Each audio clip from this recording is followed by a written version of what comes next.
boy nom la ka fe bay.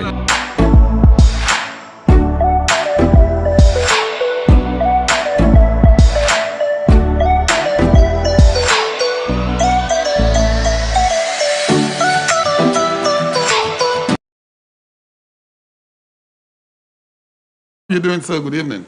Good evening, Champagne. Good evening to all listeners, the constituents of Castries Southeast especially. We are inside Castries Southeast tonight.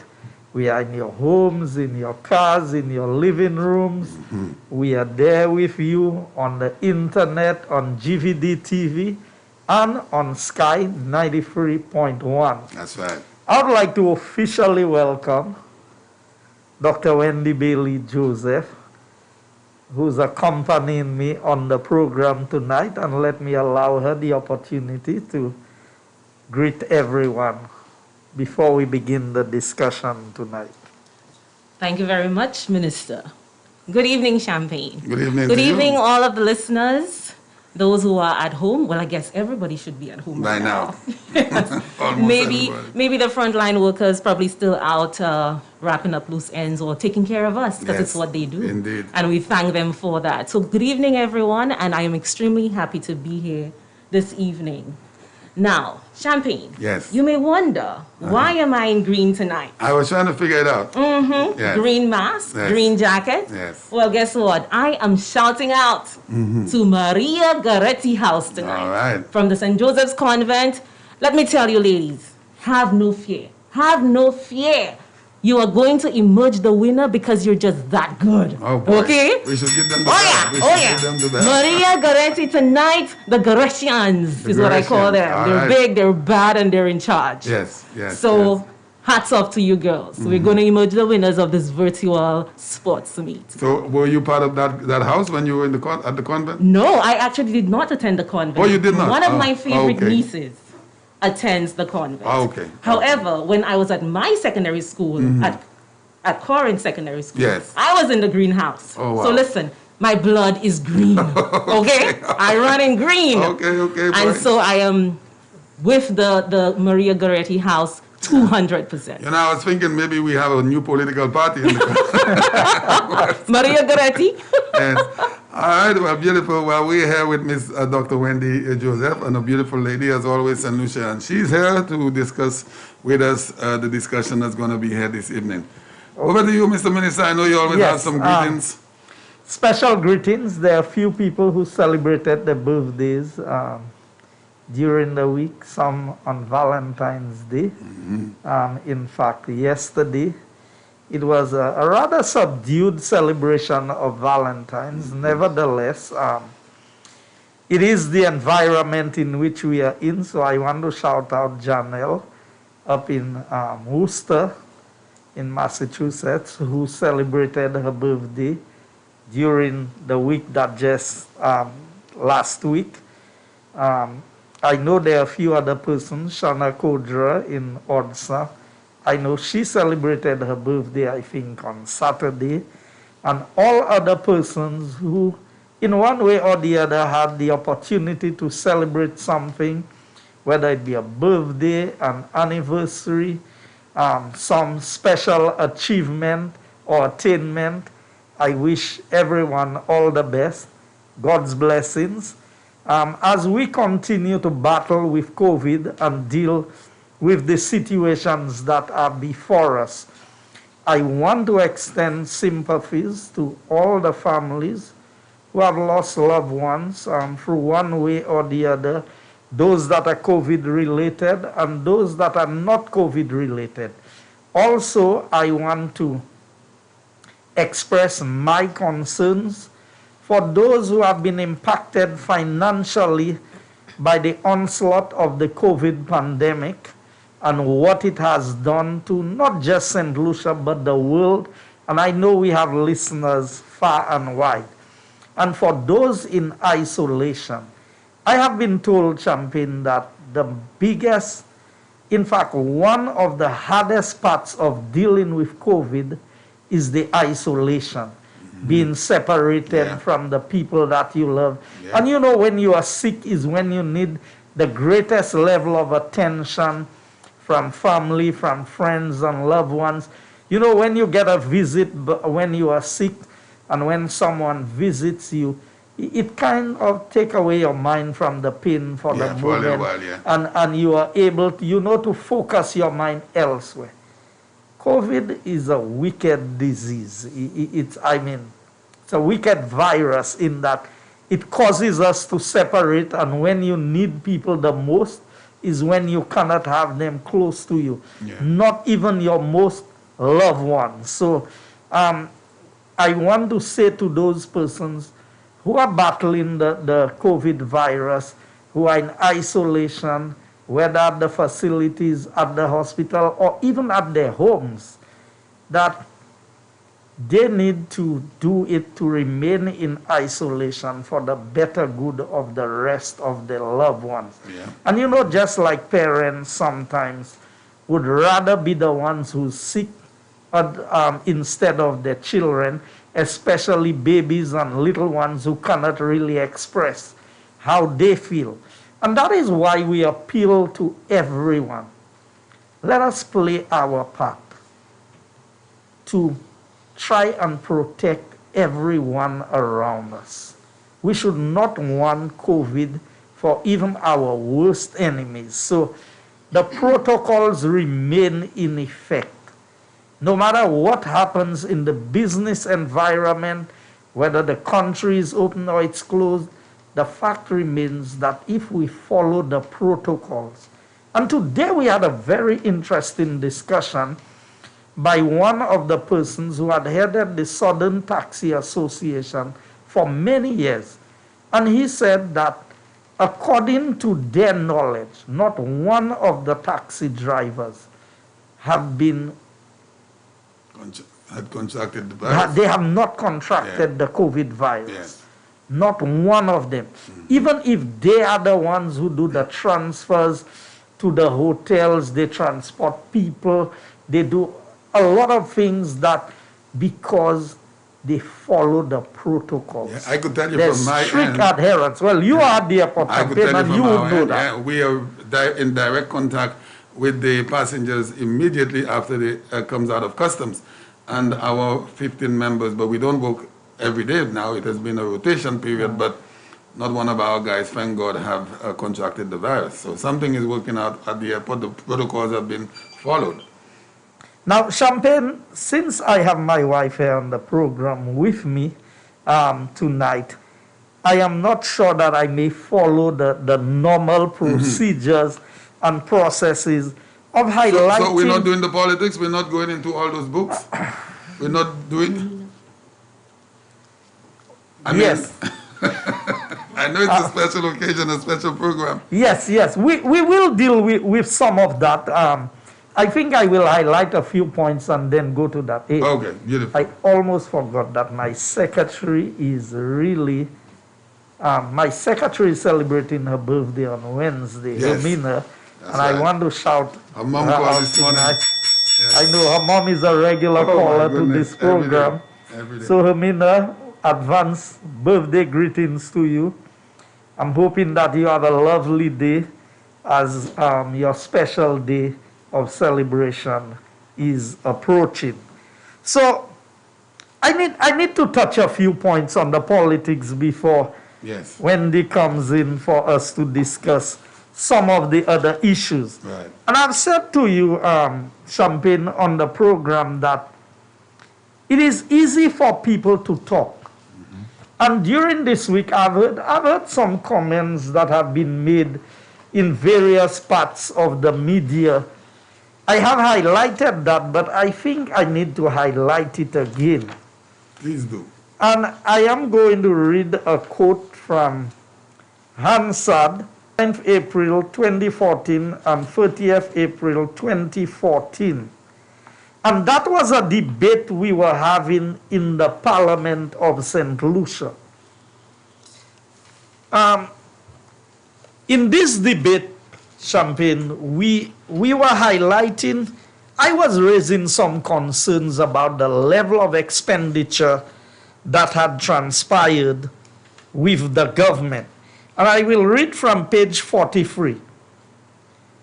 And that is under the Honorable Member for Castries is Deputy Prime Minister and Minister for Infrastructure, Port Services and Transport. Now remember that's in 2014, so I would have been an opposition parliamentarian. And I saw where the Labour Party government had gone out and drawn down in excess of $200 million, or I don't want to be precise on the figure, but a substantial amount of money from the savings we had in the banks. And I raised a question to the government and to ask them, why would you go down and draw down on the savings of the people or the resources of this country? And here's how the member responded. The member for Castries Southeast says that these numbers in the books are useless. He says he has no understanding. Let me read that carefully. He says he has no understanding. He does not trust anything in these books, but he quotes them. So that's what he is saying. He quotes what he does not trust. So he's saying that I quote what I don't trust. But these are the numbers given to me, so that's what I have to work with.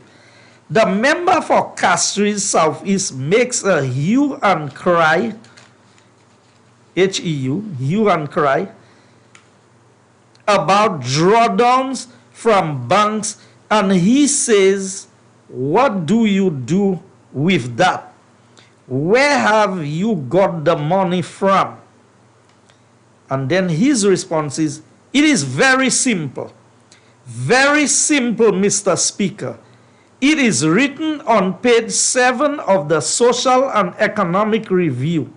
The Social and Economic Review says, during 2013-2014, the fiscal deficit was partly financed by sizable drawdown of government deposits at commercial banks.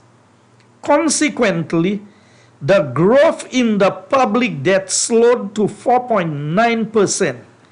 So what the Minister of Finance did, very simple.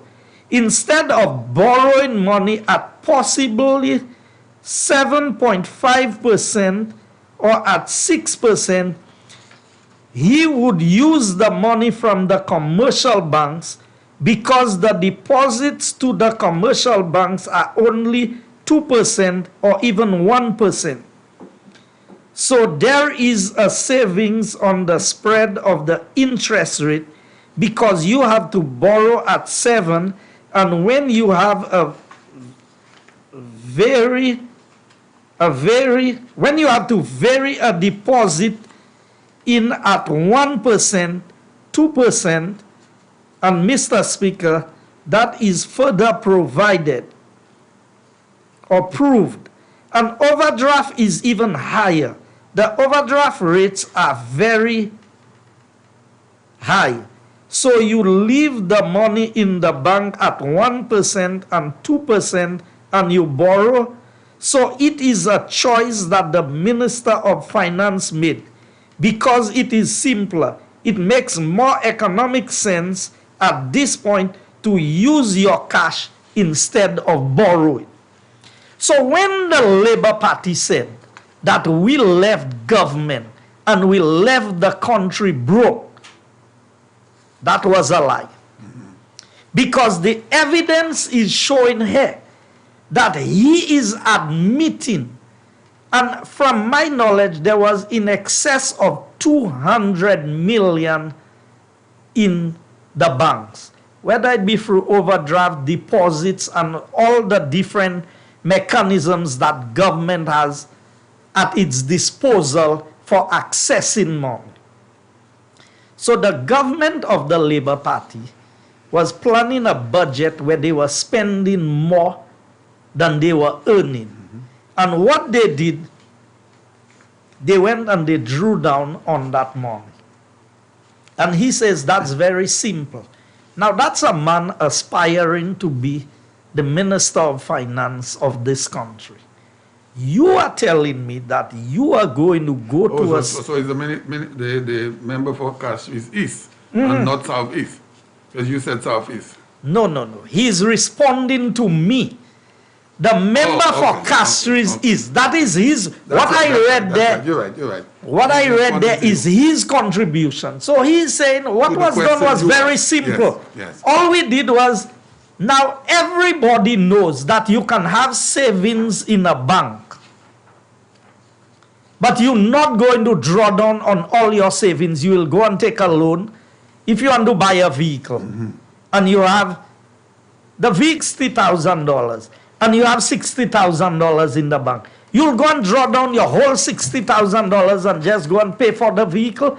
So if tomorrow you fall sick, can you take a door of the vehicle and bring it to the doctor and say, well, hold on to that door so I can, for my treatment or for my doctor's visit? You cannot do that. Cash is king. Everybody understands. To be successful, to be effective, you need a certain amount of cash at your disposal. So that's why businesses go and they borrow. They take loans. Even if you have assets that are worth more than the loans, you don't go and sell your house or a piece of land you have because you may mortgage the land, but you keep your cash. So that is what they did. So the government was building a reserve. So in a COVID pandemic like this, we would not be begging. We would not be scranting. We would not have to, the first line would not have to be to borrow. What we would have done was to be able to have access to draw down. And I remember in the parliament, I said to him, people like my mother who never worked, anytime somebody got sick, you could go to them and they had a few dollars saved. They used to have what we call the mouchouet, the head tie. Somewhere in that would have a little knot and a few dollars. Somewhere in the corner of the house. Because if you give them, in those days, if you give them $50 to go and shop, they would never spend the whole $50. They would save $5 or $10 and put it on a side. And you'd figure out, but these people never work anywhere. You that working sometimes, you don't have money, but you can go to them. And I use all of that illustration to highlight why we needed to save money. But this Labour Party is all about spending. It's never been about managing. And they spend what they did not have. And that is why St. Lucia found itself in a difficult situation. Let me ask you a question, Mr. Minister. Coming into power in 2006, how much money was there, if you would know, in reserves? I would not venture to give a number because I don't want to mislead. I don't want anybody to be able to question the information that I give here. I would have to look for that and give it to you at some other point in time. What about now, 2016? You still would know? No, I did not check these figures. What I can tell you is that if they drew down on all the reserves that was there. It's obvious that there wouldn't be anything there.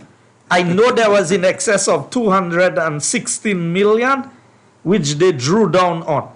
Now, I want to read something here on page 63 of Dr. Kenny Anthony's 1998 budget speech. And I'm not saying this out of spite. I just want people to understand what the government thought of the health sector when they came in. On the page 62, it says, accident and emergency services. Mr. Speaker, few patients who receive treatment at the casualty department compliment Victoria Hospital for the quality and efficiency of the service. The Ministry of Health estimates that the casualty department accounts for at least 50% of the complaints against Victoria Hospital. And under the heading lack of proper management, there is an absence of suitably qualified and experienced medical and nursing personnel to service the department. This, coupled with the absence of precise policies and procedures to guide the operations of the department, make management difficult. Now, that is Dr. Kenny Anthony speaking. Inefficiency of staff and expertise. The medical staff of 6 doctors in the casualty department sees, on average, during a 24-hour period, some 200 patients, 70% of whom are non-emergencies. There are free shifts during the period with 1 doctor on each shift. Every patient is seen by a casualty doctor. Now, here's what they propose. In an attempt to allay the frustrations of the public as well as the personnel in the accident and emergency department, the Ministry of Health will, this financial year, that was back in 1998, focus on the development of emergency services. To this end, provision has been made in the sum of $1,075,000 in the capital estimates, funded entirely from local revenue. This initiative will be enhanced by a technical cooperation agreement with the respected and well-known Howard University Hospital of the USA. This agreement will involve A, the establishment of the presence of emergency medical doctors and nurses from Howard University Hospital at Victoria Hospital, the organization of a program for the training and management of emergency patients for hospital staff and ambulance personnel, the preparation of protocols, procedures, and standards to guide the accident and emergency services. Now, we've heard so much criticism of the Prime Minister when he spoke about Cayman Health City and what they were doing. What is different from what Dr. Anthony was proposing there? Back in 1998, when they were proposing that these are the adjustments that needs to be made. So, when you hear what they are talking about, and I want to take you to page 89, because they always criticize us about what we said we would do. No, before I go to 89, 85, restructuring and privatization of the St. Lucia Marketing Board. Mr. Speaker, this government recognizes that all of its efforts at improving infrastructural base for agricultural diversification could prove futile if inadequate attention is paid to the organizational arrangements for agricultural marketing. More specifically, if agricultural diversification is to be achieved, it has to be planned. But planned expansion in production can only be meaningful if it is synchronized with marketing efforts. As many farmers have been painfully reminded, coordination between production and marketing is critical in agriculture. Given the inherently perishable nature of agricultural produce, in the pursuit of a market-led approach to agricultural diversification, the government has identified the St. Lucia Marketing Board as having a pivotal role. In order for the St. Lucia Marketing Board to adequately perform its role, it needs to be strengthened and its relationship with key stakeholders comprehensively revisited and redefined. A policy decision has been taken that the optimal form of organization for the St. Lucia Marketing Board at this juncture is full commercialization, leading ultimately to privatization. And I'm making this point so that St. Lucians understand. Dr. Anthony in 1998 establish an entity in government called a privatization department of government. And in his policy statement of the government, he was highlighting the need to have more businesses privatized. So, now, increasing airport service charge. You know, back in 1998 when they came in, they increased the airport service charge. Yet still they would criticize us when we came in and we said we are the lowest charges in the region, one of the lowest. They increased. I mean, I will come one of these days when I'm here alone and deal with all of the issues pertaining to privatization. Yeah. Establishment of a property tax unit. Here's what the Labour Party said in 1998 when they came in. And I'm saying this so that I'm putting the people of St. Lucia on warning. The Labour Party is advancing today that they would eliminate income tax and they would put it on VAT. You remember they said they were eliminating driver's license fees and then put it on the fuel? Who was paying more? Now, everybody who makes $18,000 or less a year do not pay any income tax. When you go and increase VAT, so you know what they are proposing to do? Increase VAT back to the 15% and increase it by a further percentage. Now think of it. The person who goes and does little odd jobs every day and they get a $20 or $50, they can take care of their family. They don't pay any income tax on this. But now they want to eliminate income tax altogether and put everything on VAT. Who's going to pay the VAT? Everybody pays.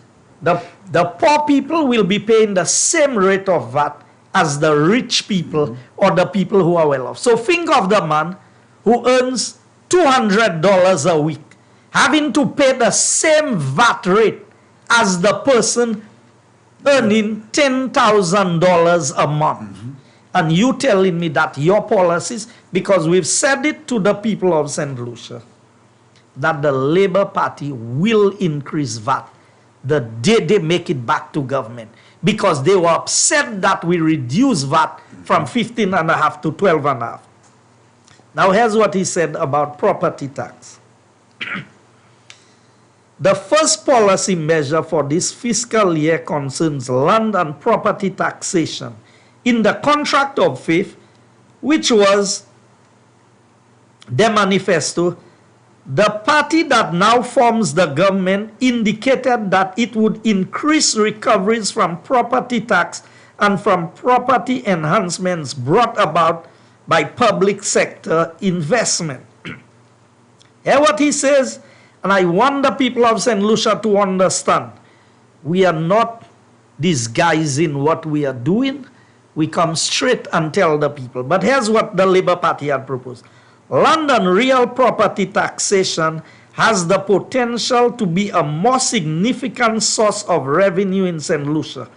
Most property owners have benefited from increase in property value that have taken place in St. Lucia in recent decades as a means to fund public service.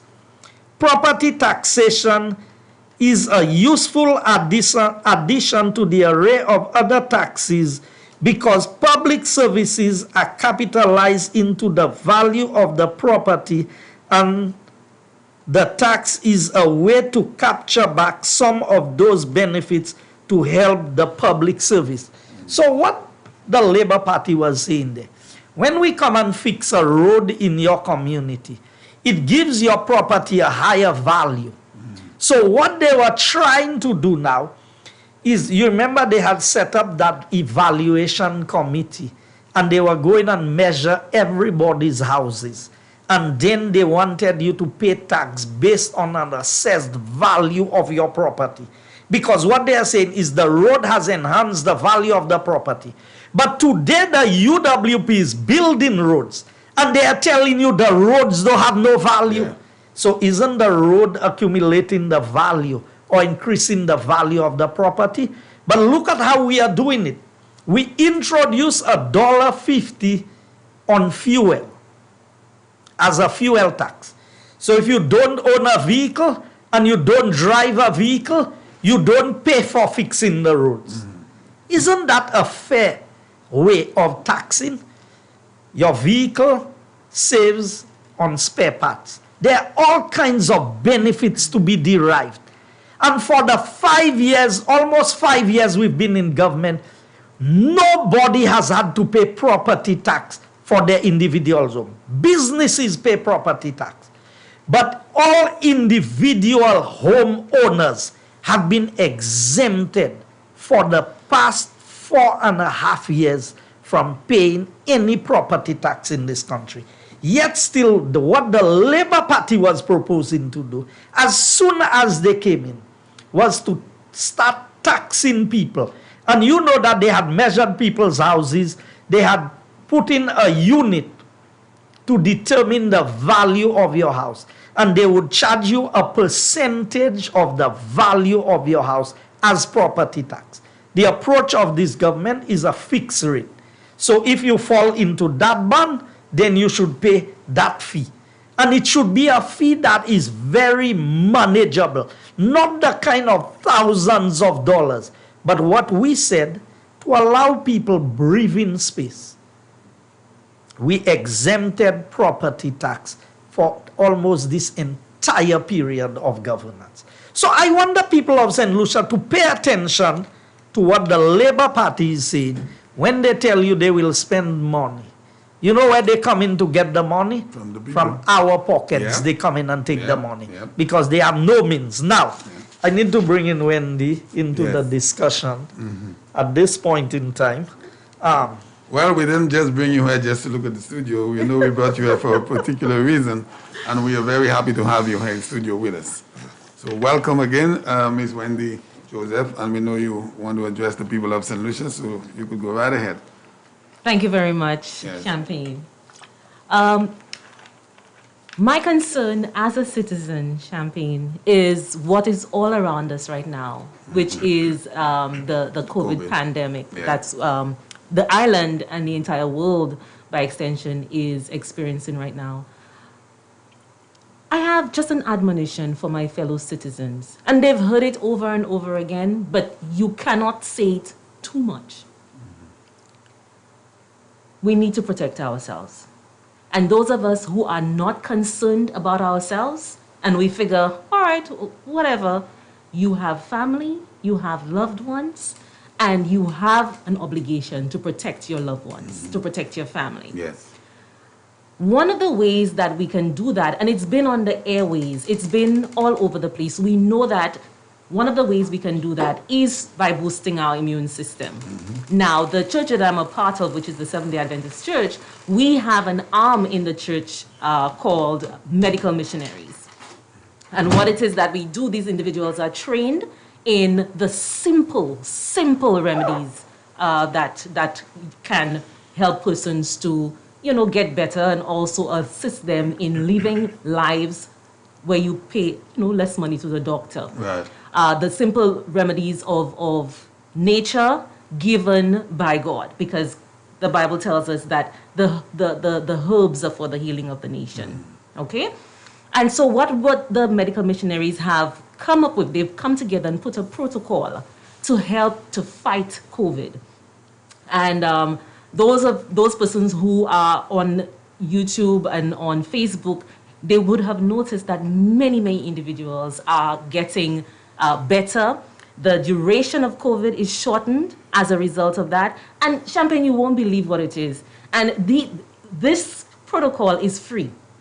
It's given to everybody because maybe if it could have been patented, maybe somebody would have. But it's stuff that's in your kitchen, everywhere. You know. I want to interject for 1 minute. And now that you're saying that, I have a work colleague, one of the guys that work with me, his son went to Canada with the farm program, and the boy contracted the COVID-19. And you know, at that time there was no vaccine.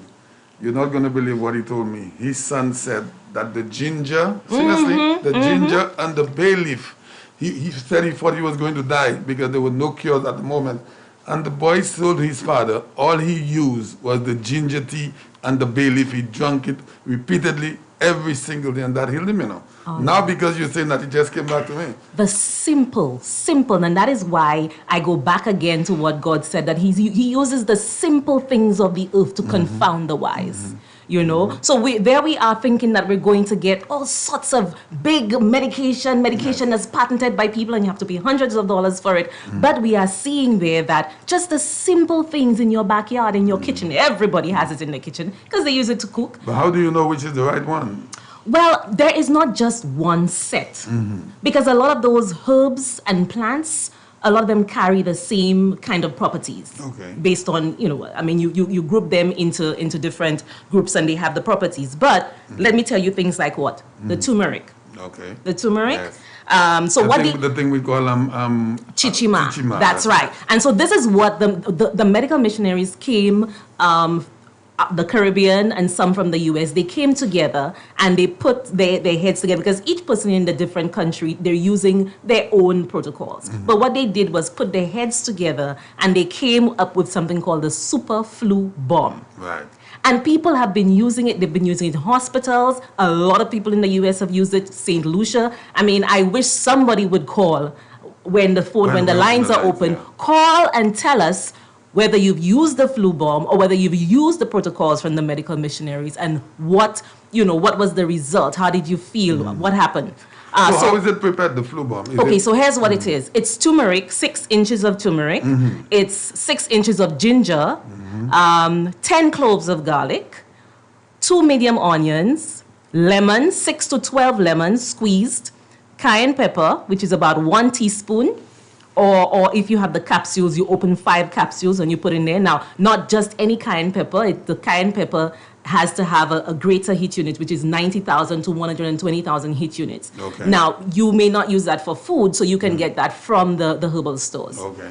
Now, if you have the regular cooking cayenne pepper, that works too, because it will burn your mouth. We used to have one called Pima Majara. I don't see that anymore. Pima Guive is one of those is cayenne the as well. cayenne It's a smaller one, but it's a cayenne pepper as Yes. well. And I mean, cayenne pepper is just, and it's not just a backyard thing. It's not, if you read the medical journals, you will see the goodness of cayenne pepper when it comes to fighting inflammation. Right. And so then the next ingredient is 5 tablespoons of honey and water. You take that. Now, if you're diabetic, of course, you're going to leave out the honey.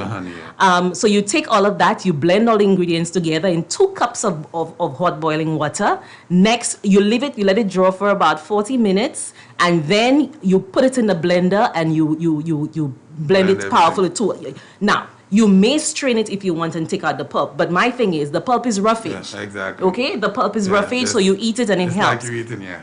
Right. And the number of individuals who have, so what it does, it acts as prevention to strengthen and boost your immune system. And it also acts as to help to open up the lungs and to help to shorten the duration of the virus. Oh, wow. I mean, let me tell you, I've not had it myself, so I'm not able to speak from experience, but the testimonies of so many persons who've used it. And again, I am wishing and hoping that somebody who has used the super flu bomb will call us and tell us what their experience with it was. And again, like I said, there are other persons who've come up with different concoctions and it does work, but this particular one was developed by the medical missionaries in St. Lucia in the US and the Caribbean, and they have asked that please, if you have, they've sent it out to a lot of people and they're saying, you know what, we cannot sell that. This is for our fellow brothers and sisters, fellow citizens. Give it to everybody. Give it to your neighbor. Send it on your phone. Blast it out. Let every individual have it. And so if and when they contract the virus, then they can begin to use it before as preventative and then use it as a means to shorten and to help heal. Now, there are other things, I mean, simple things like peppermint oil. They use the peppermint oil to inhale. You know, like when you have the real bad sinus issues, Right. where you take a basin of water, you put your head over it, you put Right, a the towel steam over, and you come up. inhale the steam. Yeah. My brother just inhaled some peppermint. Some peppermint. Inhale some peppermint. There's another one, oil of oregano. So these are essential oils. Now, we have to be careful with the essential oils, because if you're going to ingest the essential oil, it has to be one that is pure crafted. So it doesn't have any other carrier oils in it. Okay. And that can be, you can find the pure crafted oils, I think, at the Better Living Health Store in Castries. I'm not sure if other stores have it. I'm sure the other herbal stores would have it. But I know for sure that's where it is, because I saw it there. And you take that and take a couple drops and drink, put it in honey and drink it every morning. And I'm telling you, it doesn't hurt. If we do that, it's not going to hurt us. Now, those persons who are skeptical, just try it. Try it, especially if you've contracted COVID, try it. If you try it and it doesn't work, you've not lost. Okay. But you try it and it works, then you're able to say, wow, you know what? I give it to my child, I give it to my niece, I give it to my cousin. And there are variations. I mean, you can change based on who is using it. Because like I said, if the individual is diabetic, you're going to vary it a little bit. It's great for individuals with high blood pressure, because a lot of the ingredients would help to stabilize the pressure. So I'm just hoping and wishing that a lot of individuals would hear about it and begin to think about those ingredients that we have right in our backyard. Boost our immune system, do the exercise. You know, oh, and the one thing I forgot was that, and that's for me personally, when you take those natural substances for healing, within these substances themselves, there is no healing virtue. Okay. So what I like to do is, yes, I take my flu bomb, but when I drink it, I say, Lord, please help me to get better. These are your herbs, and you said it's going to heal me. That's right. You said it's going to help my system. So I'm going to take it. You know, holistic. So you do your exercise, you ensure that you sleep on time. All of these things, it helps to boost the immune system, so it gives you a fighting chance when COVID actually hits your system. Now, there's a lot of people listening to you, and we know the amount of skepticism that surrounds the vaccine. Where are you on that? I mean, now that you have brought that up. let me come in on because we are inside Castries South. That's right. And I want to tell you that the issues pertaining to health and health treatment. So the Better Living Center is located in Castries Southeast. Oh, wow. So what we are talking about there is not outside of Castries Southeast. And it's located on the Mount Capitol Hill, Right. just by where we did Right, the one of the roads. the park, In yeah. fact, right at the entrance where you did one of the interviews Okay, I know on where it the is. where we interviewed the mayor, Gentleman, that's right. The You mayor. remember? What's his name again? Not Roy. What's his name? Harris Chandler. Harris, that's right. Right where we interviewed Mr. Chandler, That's right. right on that road is where the Better Living Center is, sanitarium is established. Okay. So they actually do various treatments and things of that nature. Yeah. And the store is in corner of Chaussee Road. Oh, yes. I know the gentleman very well, Taylor. Yes. Yes. He and I worked at the airport for a little while. I know them very well. Right. Yeah. So when we, it's not that we're not marketing. I understand. That we're not getting anything That's from all right. this. That's okay. But it's just to show that, you know, sometimes it's better to go back to the simple things, and to prevention, boosting what you have already. We have so many individuals in St. Lucia. I tell Mr. Joseph all the time, I said, God must have his hand right over St. Lucia like this. Because the number of persons who have contracted COVID and who have underlying issues, and we've only had a few deaths. You know, it could have been a lot more. But what I'm saying right now is, let us try to, it's a little late. I mean, it's not too late to start, but it's stuff that we should have been doing a long time already. Yeah, there's never anything too late for help. Yes. Yeah. So we know that this is around, I mean, for heaven's sake, let's Healthcare. reduce on the alcohol. Let's try to get our 8 hours of sleep. Let's try to do the exercise. Now, a lot of people are on the road walking, and that's great, but there could be more of that. So then it takes off the burden on our health system, I just wish it's a burden on my heart, and I'm just wishing and hoping that my So the flu, do the same. what you call it, the flu boost? Flu bomb, the super flu bomb. And it's available at the No. It's not available? It's not available because you it's have so to do it simple. You on watch your your home and you own. make So it. before you leave, we're It's gonna not make sure available that you- for sale. Yes. Oh, it's not okay. It's not out there for sale. Okay. Somebody could patent it. Somebody could take this, make it, because some of us are lazy. See, we don't want to go and take the ingredient. You know how long did I take to actually make mine? Every day, he's saying, Wendy, have you made the bomb? I said, I'll make it tomorrow. I'll make it tomorrow. Yes. Some of us are lazy, you understand? And sometimes you cannot, there's no way you could find all of the ingredients. Oh, you Maybe- can. So- It's turmeric, it's ginger, it's garlic, it's right there. But if somebody wants to be innovative, Yes. they can take it, they can make it, And pack bottle it. it, Yeah. and sell it to the people. That is So true. champagne, I take it every morning Wow. and every evening. So when I leave here and I get home, Yes. I would take Yes. the 2 tablespoons. So the situation that we are discussing this here tonight because we want the well-being of the people. And sometimes we think that money is the solution to every problem. It is not always No.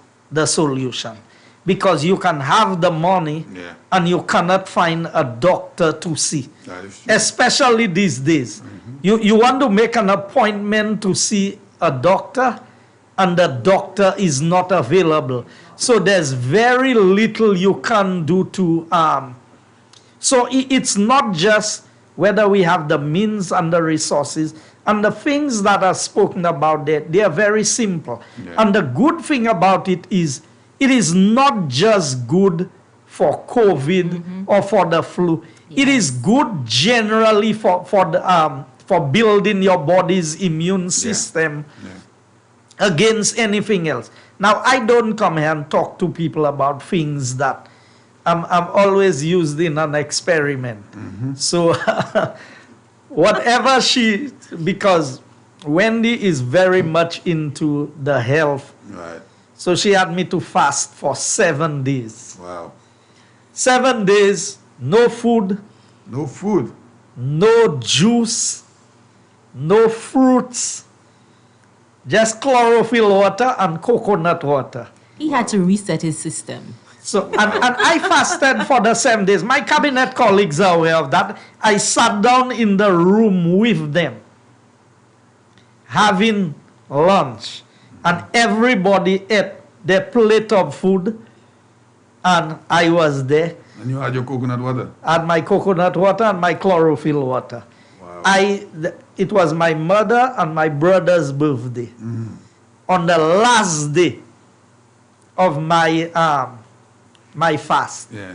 And I was involved in the food preparation and in the sharing of the food. Yeah. So imagine I was in the kitchen sharing food Yeah. for That's temptation. everybody. And that it was the 7th day and I had not eaten anything. Wow. How Because- difficult was it throughout the 7 days? How tempted was it? The issue with fasting is once you pass the first 72 hours, Yeah. then it becomes easier to handle. Okay. Now, people may not understand. Today, I eat 1 meal a day, and I did not play by my food prior to that. In the morning, I drink a glass of hot lemon water.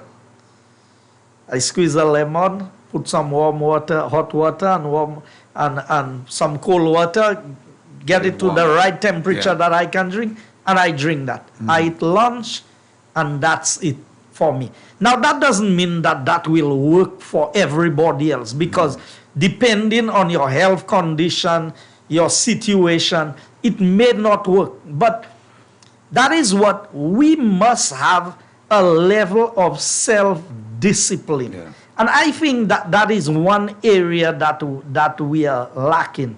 Or we must have the willpower to be able to do what is good for us.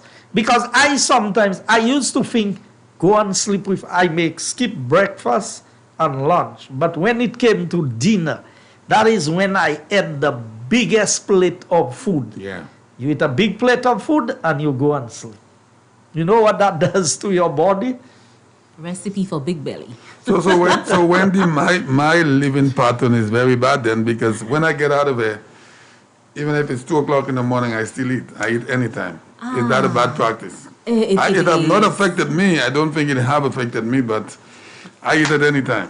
The thing 1 o'clock, is, 2 o'clock. our body is like an engine, and if the manufacturer gives you instructions on how it should run. Yeah. If Toyota tells you that this is a diesel vehicle and you're supposed to put diesel in it, will you take gas and put it in No, it? it wouldn't work. No, it wouldn't work. And so Yeah. what we're doing, we're breaking down our system. We're breaking down our vital force when we do that. The body, your hormones, certain hormones switch off when it's night. And certain things in your body is not as efficient. It does not take place in the evening. The Okay. evening time, it's the time that you rest. Melatonin kicks in. Your body is supposed to begin to repair. But how can the body repair if it still has food in there to digest? You know, and over time doing that, the body is going to begin to break down. Right now, you're still strong. The organs and the mechanism of the body can still go, Right. but you're adding insult to it. Every day you add an insult to it. Very soon, it's not going to be able to handle it. So one would say to you, what do you do for energy? If your food intake is not that much, what would you do for energy? Because you need energy, you need glucose in your body to sustain your Yes, body we're not with saying energy. you don't do that, but you eat at certain times. The body likes regularity. Regularity. So if you have a schedule that you eat on that. By right, well, for me personally, and for the way that we do it with the medical missionaries, what we advise people to do is, if you are going to eat dinner, you eat a light meal, your lightest meal. You eat breakfast as a king, lunch as a what's it, the Peasant. It wasn't a peasant, as a prince. Yes, lunch as a prince and dinner as a pauper. That is the rule of thumb. Because when you wake up in the morning, your body, you have energy, you have vital force, you can break down those carbs, you could break down the things that the body is ingesting. But when it comes to the night, when you eat and you go and you lay down and you're sleeping, everything just stays there. And after a while, it begins to petrify. Then you know what comes out of you is not going to be very pleasant in the smell. Because this Sure. stays there, it's rotting. Right. It's not digesting. And then after a while, your blood becomes poisoned, you know? Really? Yes, yes. You're poisoning your blood because that food stays in your system too long. Oh boy, you're getting me scared. No, that is the thing. You see, Champagne, what Because I eat at any it's given not a time. very good habit. And my Yeah. thing is, you can talk to a dietitian, you can talk to your doctor, and then you can just research. For me, I've always had health at the back of my mind, and at the back of my mind, like I knew a lot of things. That doesn't necessarily mean I did it, but I knew of what to do. But I think for a lot of us St. Lucians, COVID has allowed us to see that our greatest asset is our health. Yeah, but I don't gobble a lot of food. I don't eat. I eat small portions of food, but I eat at any given time. No. So is that still a problem? The body wants regularity. Our body works on a circadian rhythm with our hormones, with the way, at the times that things happen in the body. The same way you eat, if you eat at regular times, it's better for your body. So what Because is your cutoff point of eating on a nightly basis? What time do you eat, and after that you don't eat until next day? What time is it? Between 5 and 6. From 5 o'clock until next day? Yes. Boy, I would be dead in the middle of the night. Between 5 and 6. I would be a goner in the middle of the But night. after a couple days, because you've trained your body that way, and that's why it's so difficult for you to change. But Yeah.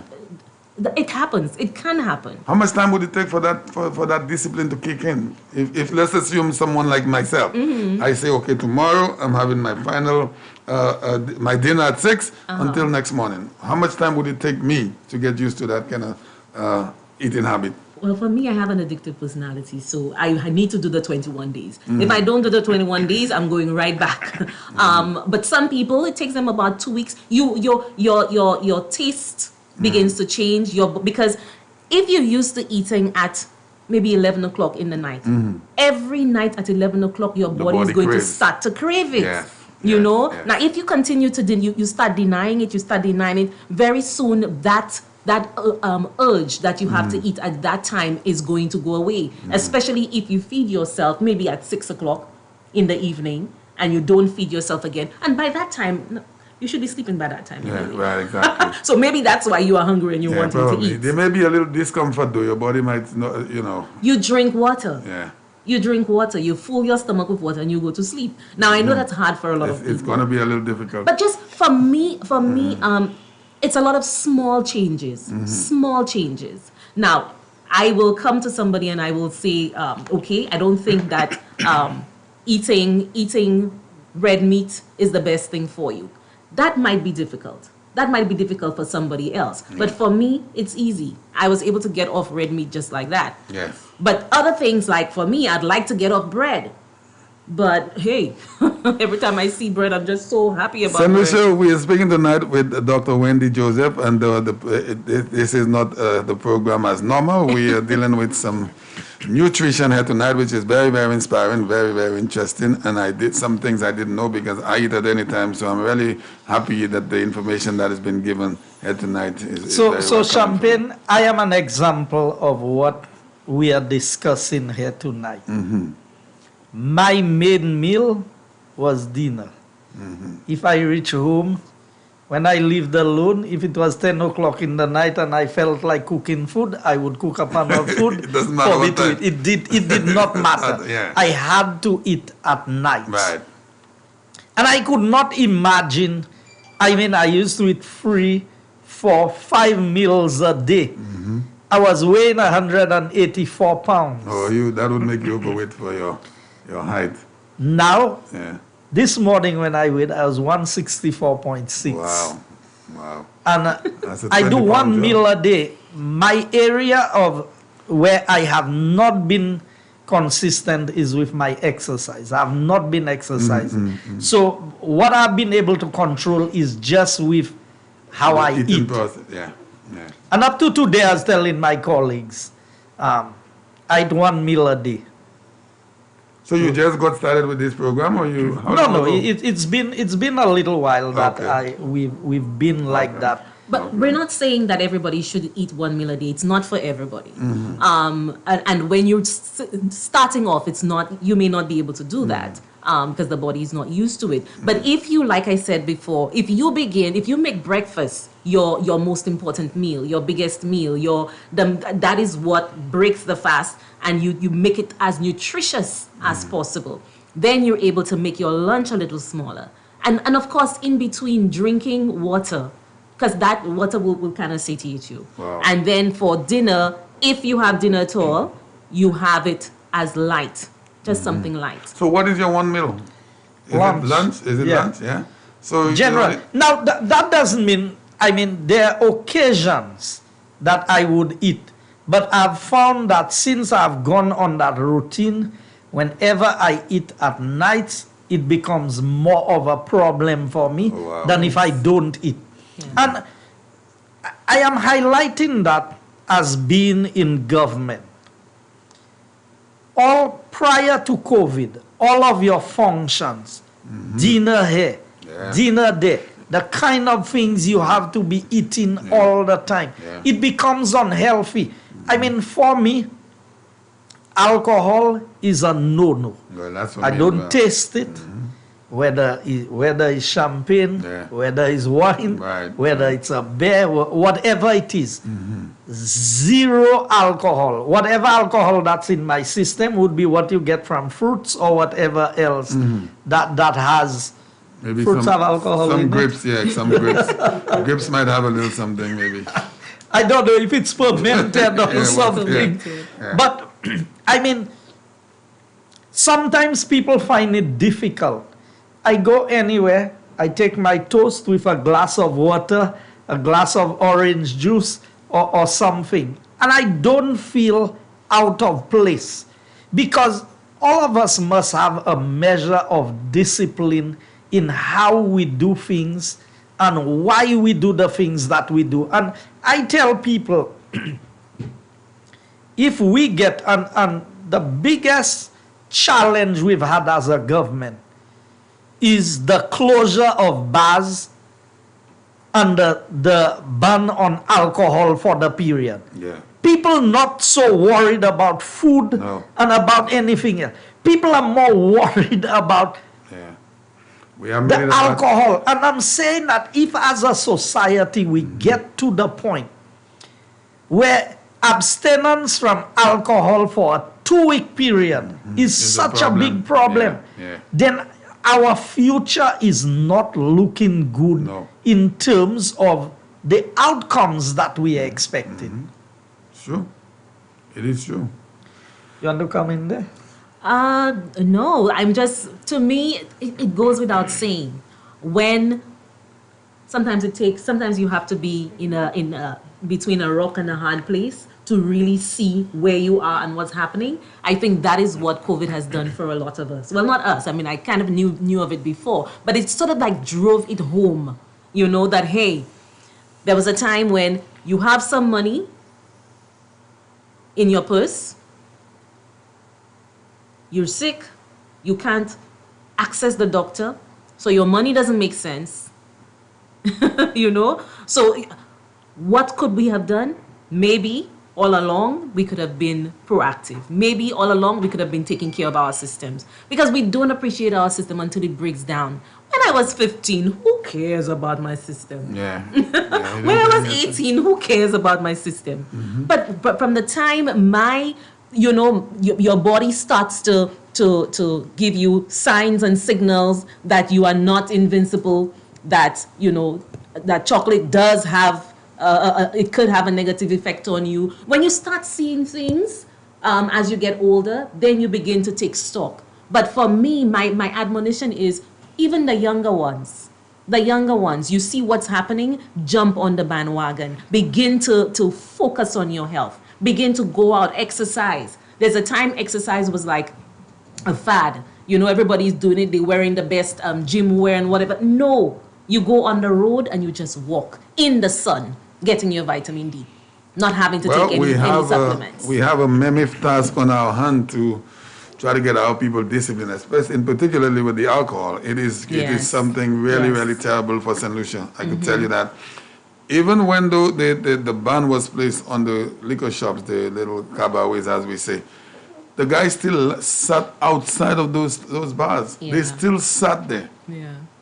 Hoping that someone is going to open the store illegally, if you will. Well, you also have to understand we have a problem. That some of those guys are probably addicted. They are. And so it might be difficult for them to stay away from it, because they've had a habit of consuming for so long that their body is not able to do without it. So what do you do as a people, as a government? You just cannot just ban the sales of alcohol because... No, I don't think...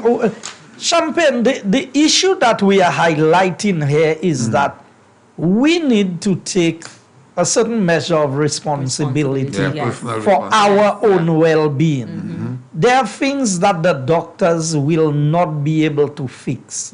There are things that the best medical systems in the world will not be able to fix. You look at the billionaires who have died. You look at Jufali. What did he die with? You think if money could have saved his life, that he would have...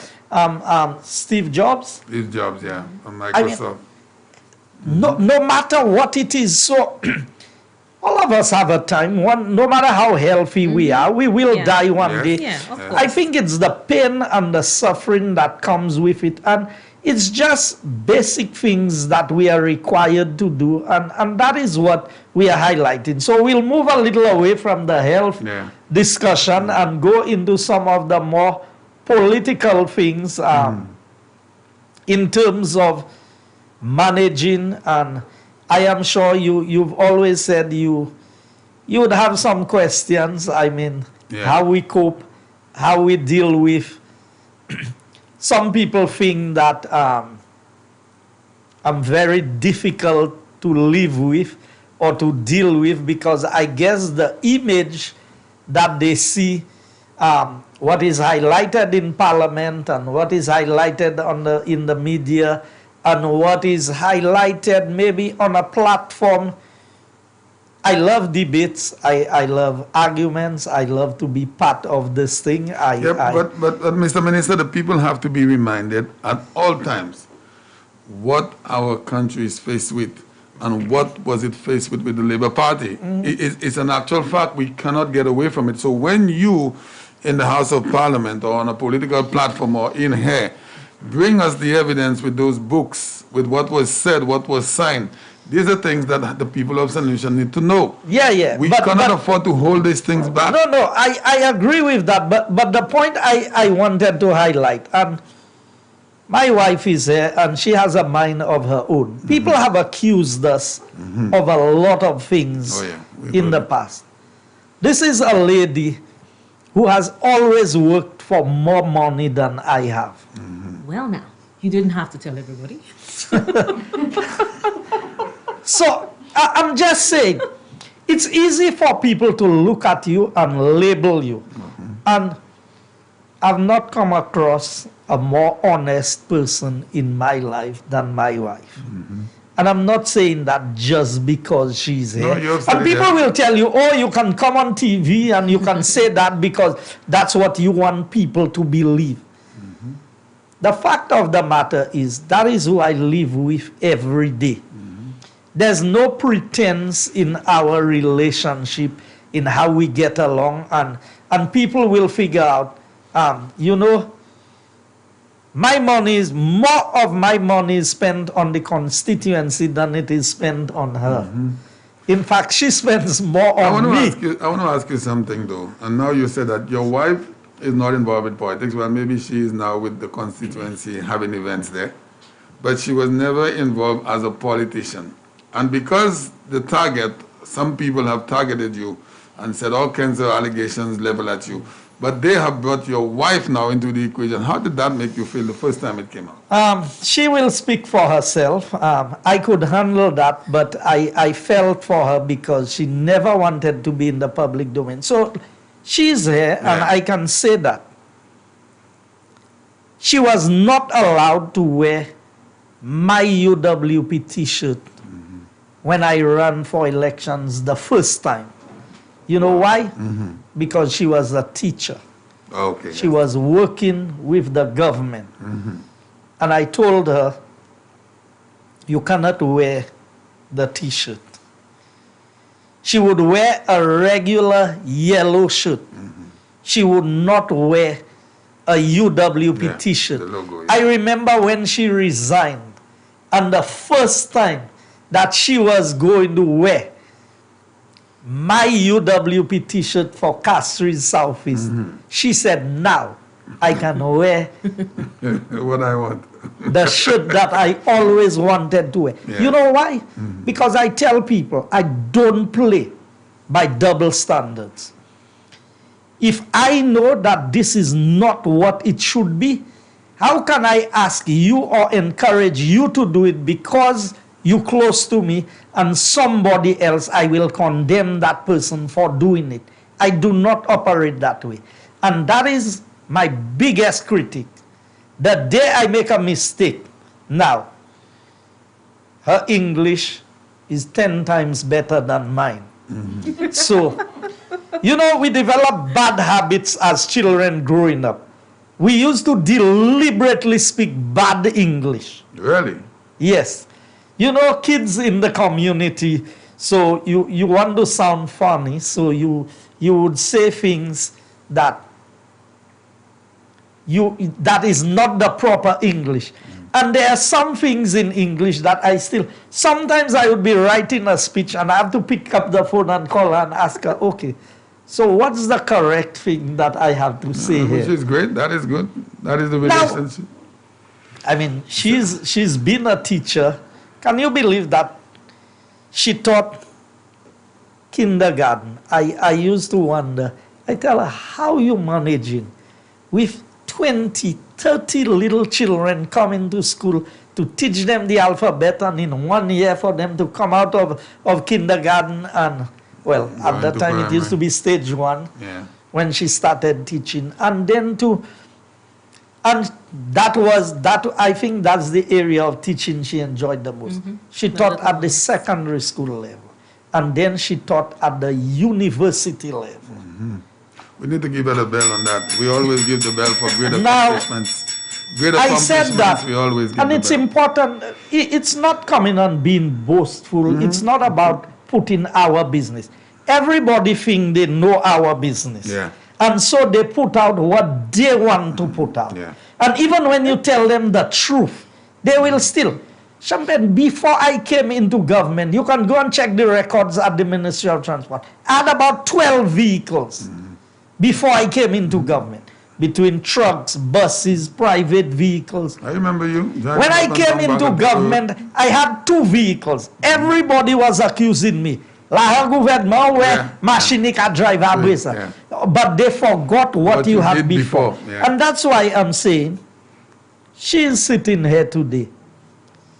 When I was earning in government as a minister, she was making much more than my salary. Okay, I'm going to hold that thought. I'm going to hold that thought. I love what the minister is doing because he's been outspoken about it. That's why he brought you here, because before you came here, we have had several shows before, and he have always talked about you on the program. I know you must have heard him, and he's not ashamed to say what he's saying tonight, and he's letting the entire world know, like he said, people know your business more than your... No, what I was thinking is that, okay, so you're going to say that, and now everybody's going to think that, I have so much, and then I'm supposed to give so much. Well, I don't know how we're going to deal with that one then.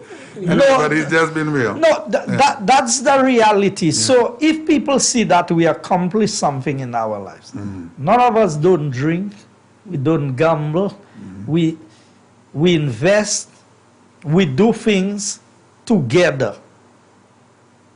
Whatever we plan, whatever we organize, we have no kids, so we can afford to do certain things for ourselves.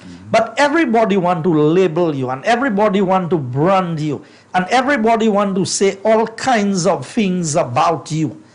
But that is the point I'm making. Even with my increase in salary as a minister of government, she still earns more money than me. I'm happy. She doesn't want you to say that, but that is a good thing to say. She doesn't want you to say that. But maybe, I don't know. She has a problem with you saying that. So. Yes. Okay. Anyway, let me go over to Mrs. Joseph. Mrs. Joseph, all of what has been leveled at you and your husband, did you ever have any sleepless nights when it first started? When you heard, I remember the college incident. You remember the college incident a few years ago.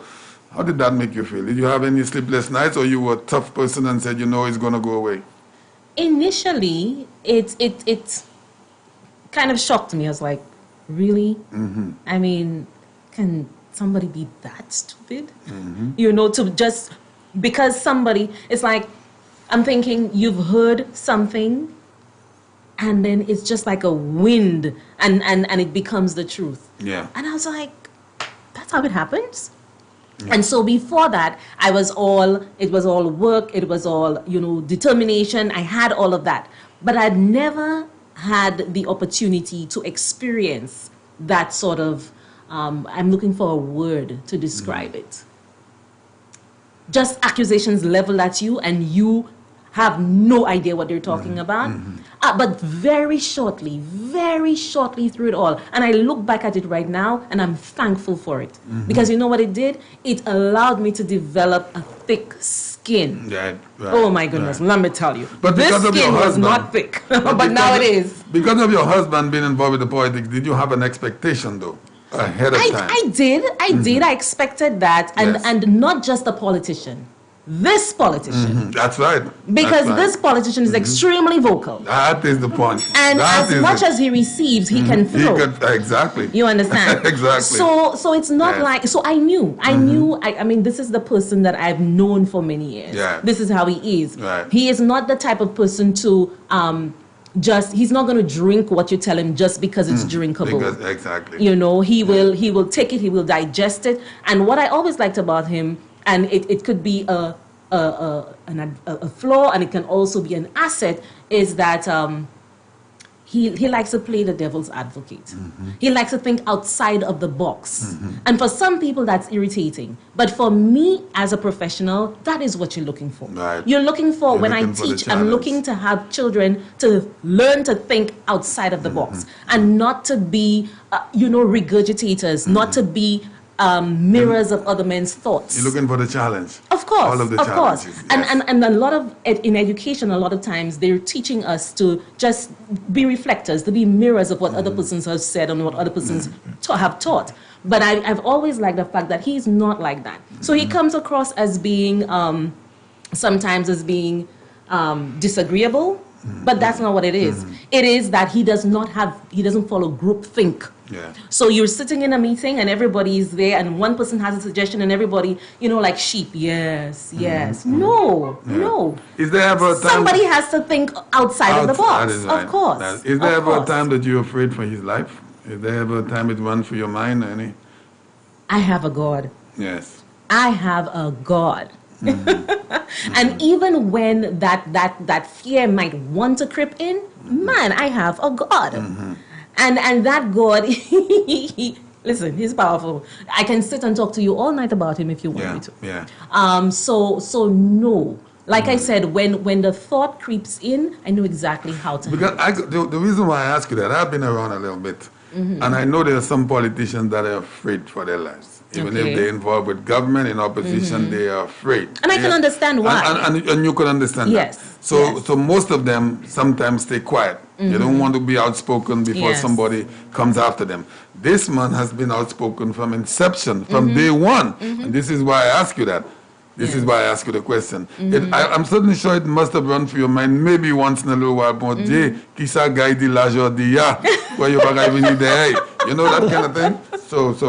So this is why I ask you that. And you know, the politics, the environment we're in St. Lucia's politics. Sometimes I ask him, was that necessary? Did you have to say that? Did you have to say it like that? Because maybe the way he says it, I probably would not. I think I probably have a little bit more... Finesse. Okay, maybe finesse.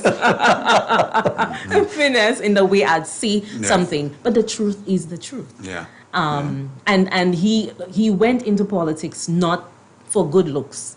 It was because he thought that he could make a difference. Yes, you said that. And if making a difference means speaking his mind, then it is what it is. As opposed to just sitting there and being fearful and hiding behind other people and hiding behind shadows. It doesn't make sense to be there. I have said to people, a lot of, particularly UWP people, if this man had the means, and I've said it to them, and they will tell you one of these days, Champagne Hadi Masa, if this man had the means to help out every solution, I know he would have done it. I know that for a fact. Yep. But sometimes it's not possible. It's not. Yeah. It's not. Yeah. And the strange thing, okay, maybe I should hold Let me I ask should you the hold same my question, my Mr. comment. Minister. I asked your wife, is there ever a time that you're afraid for your own life, based on some statements you make, on the political platform, in the House of Parliament, anywhere? I am never really worried. I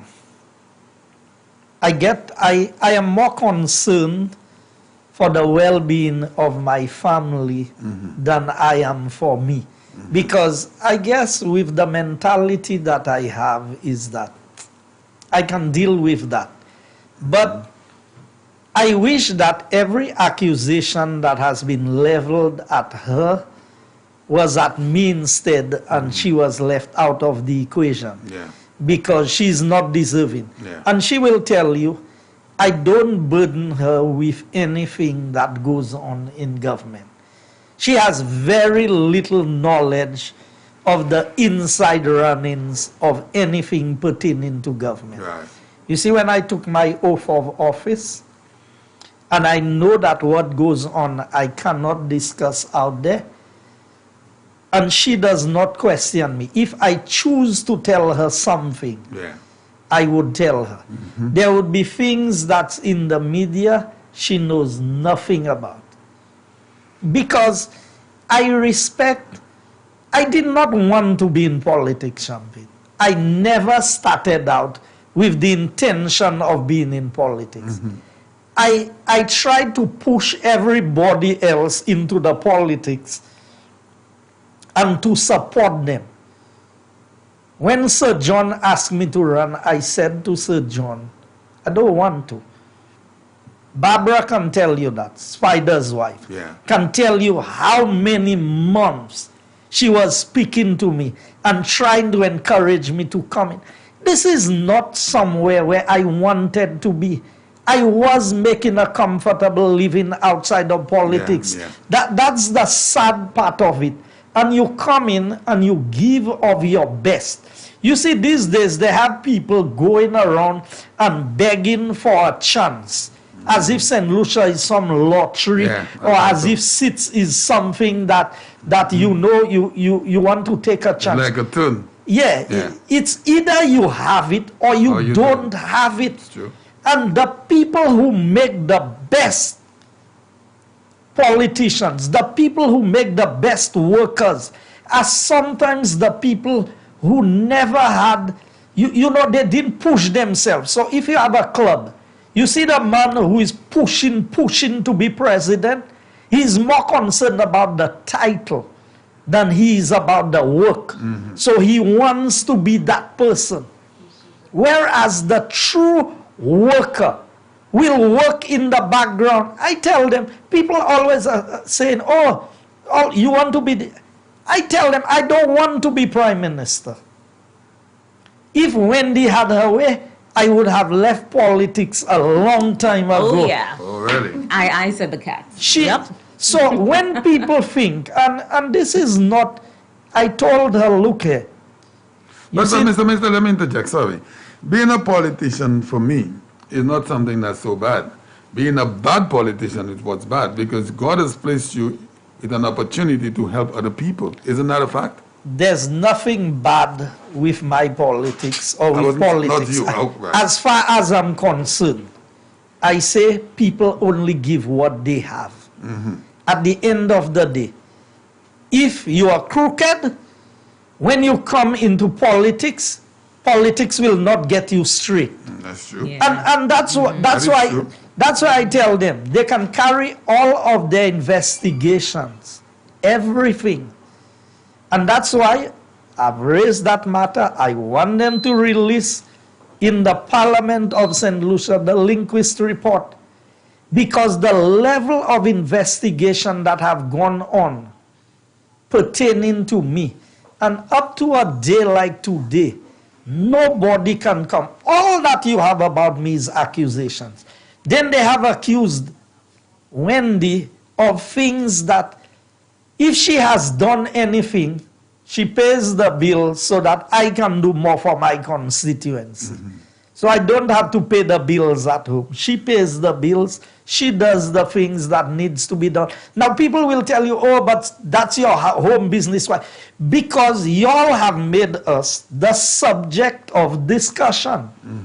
What we do, how we do it. I mean, the amount of things that they have given me. You know what she usually tells me?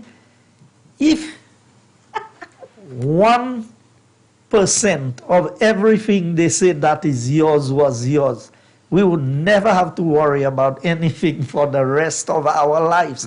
But that, you see, and that's why politics is not attracting the best people. Because when you come in and this is what you have to put up with. So you are telling me that's the first person whose wife has been. What has my wife benefited from me being in government?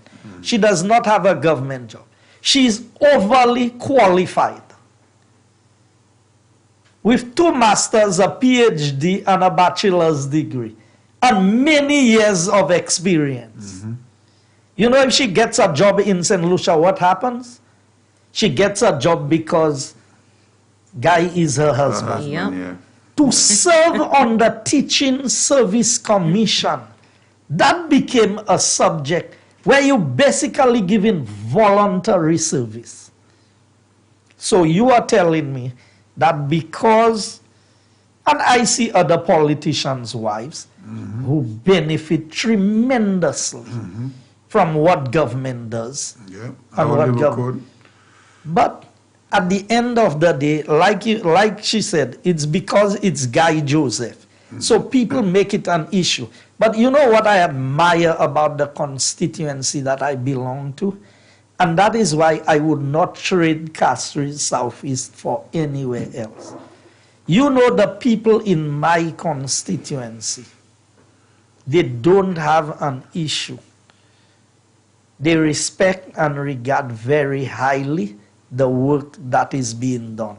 When I have young people who want a job, prior to COVID, Wendy would take her own time and come in, do the mock interviews with them, prepare them, coach them, do all of the necessary things, prepare them so that when they go for a job interview, she would do the pre-screening, find out, guide them on their dress code, how to present themselves, and all of these things she would be doing to help the cause of the constituency. A lot of people, when they cannot get me, if they get her number, they would call her, they would tell her, look here, you need to tell your husband this, tell your husband that. I mean, she's been a tower of strength and support for me. Because remember, when you take all the pressures out there, you deal with all of the things that pertain to you. When you go home, that's the person that you have to go to. Yeah. You don't have, and I mean, I don't know, I've said that maybe.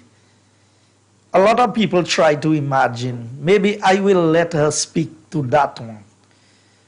But we've never had a quarrel. Wow, Not during the years of courtship. And we've known each other for more than 20 years. That's a great relationship. Beautiful. We've never had a quarrel. We don't have arguments. We don't have back and forth to say, I cannot recall being vexed for an hour or 2 hours and we in the same house. It's just not our style. that- I think that it's is I what think about. it's not that we don't have Little issues. issues Yes. and stuff to be upset about, Yes. but I think it's just our style. For me, it's my personality. I Right. don't quarrel. I Exactly. you know. Well, I One know time a I lot of- tried quarreling, I tremble. I just, you know, I it's, know a lot of guys listening to the program say they want to clone you because of the and he a lot quarrels that for people have. himself. People hear him out there, Yeah. but he does not. He does raise his voice. He does not quarrel Yeah. at home. He does Yeah. not, you know. Yeah. And let's go back to what we spoke about earlier. When you have somebody coming from work all day, it's, you know, in your ears, in your head, the stresses of things you have to deal with. Yeah. When he comes to his home in Forestier, that we call a lemon, A which is Lemon. where we live. Yes, A beautiful lemon, place. and not Cap Estate. Beautiful Although place. if somebody has a house in Cap Estate, I'd love to have it. Beautiful place. But that's because we said that we live in Cap Estate. We live in Forest State I've been because you there. know now we have nice road and all of that, and we're so thankful. Beautiful place. Anyway, that's in passing. Beautiful When he comes to his house, he cannot have any more of this yang. It's supposed to be his sanctuary, you know. Yep, And where you you can you know you relax. get strength and you rejuvenated for the next day. Yeah. Because how much can one person take? Because as made a- politicians, we are still human beings. Yes, You still have exactly. to put up with all of the Exactly. stresses and everything that goes on in everyday life. The number of Yeah. phone calls that come for the day. The day do not o'clock have in the enough enough hours if you have to answer every phone call. If I get by and large the And minister, when you when you try and tell people it is not easy, it is not humanly possible, and that is where my source of strength and encouragement comes from. So I am never sad to go home. Yeah. Let me put you on the spot, Mr. Minister. How many more years you think you have in politics, or are you going to continue to be in politics until the people, I remember you have said it here before, until the people say, you know what, we don't want Guy Joseph anymore. But for you personally, how many more years you think you have in politics? I'd love to hear that, Champagne. You like What I want to say is, you know, I love the people of Castries Southeast. Yeah. There's a certain joy and satisfaction that comes with being able to do what the people need for them. Yeah. I believe that I am not one who put time frames for anything. I said I do not want to get old and die as a politician. You can only give 100% for a period of time. While you're involved with whatever. And once I feel that I cannot give 100%, I will make my exit. Okay. That is if the people don't tell me before that time, we've had enough of you. And I am very open to what the people want. I am not one who's going to fuss and fight and think that the people must elect you. Right. Like a certain president we know about, Yeah. whose name we will not mention. Not exactly. People can like you because that's politics. You're the best person today, and tomorrow you can be the worst person in their book. Very easy. I treasure every opportunity I've had to serve my community, my constituency, and my country. And I want it to be that way. If it gets to the point where the people say, we're not getting rid of you, and I feel I cannot give them my best, I will go to them and I will say to them, I think it is my time to exit. But as to tell you it's a year, it's 2 years, it's 5 years, it's 10 years, she's been at me to give her a time. Wow. So don't think, if you're not giving it to her, it's not me you're going to give it to. Don't think that the question has not come been up. asked. Yes, yes. She's asked me. Yeah, yeah. My mother have told me several times, moi hadou kite ba isa bat misey. Ese ou yon ki politician an Saint Lucie, that tous les jours, tout moun, c'est où. Yeah. And you know, I would have had a problem if what they were saying about me was true. And that's the part of me that people don't understand. You see all the lies the Labour Party says about me, all the pictures they want to paint about me stealing. If I steal, it must be somewhere. They can go and check all my family. It's either you're a good stealer or you're very smart. No, it's not difficult. Both of us have to declare to Integrity Commission what we have. Everybody knows my family. Everybody knows. We grow up in a community. I've never changed my place of residence. Yet still people want to say, I mean, when we heard we were living in Cap Estate, we heard that like everybody else. I'm claiming it in Jesus' name. If I live in Cap Estate, I'm going to claim it in Jesus' name. I will have a house in But Cap I'll say Estate one of something. these I've been to days. your home on several occasions, and I would love to be living where you do live. You have that beautiful view of Mount Jimmy. You have that beautiful breeze coming in at all times. I would not trade there with Cap Estate for a minute. Never. It's beautiful. No, if you pay me to live Grosile, I don't want to live there. Everybody have where they love. I love Forest here. It's beautiful. That's where I grew up. That's where I was born. Unfortunately, I have to take her out from Babono and bring her to Forest. Babono is nice. Babono is lovely. Nice. Beautiful area. So, but I want people to understand that my politics is genuine. I don't pretend that I care about people.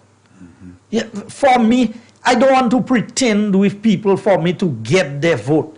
If I cannot be genuine about what I'm doing, then I'm not going to do it. My value system does not allow me. And I know the Labour Party wants to get at me, and they would do as much as they can. They want to get you. They want to get you bad. One of the issues, and we did not even have a point of argument on this, or discussion, or disagreement, was when nomination fell on a Saturday. Yes, I remember that. She knows. I was at the meeting, and I said, I think I don't know if you were at that meeting, I was there. the party meeting. I was there. And other people from my church was saying to me, but it's just one day, just a few hours, God will understand. And you said no. I said, never. Yes. I said, find somebody else to run the seat. That's right.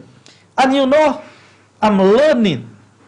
Not too long ago, I learned that the election date was deliberately set up that way. That way.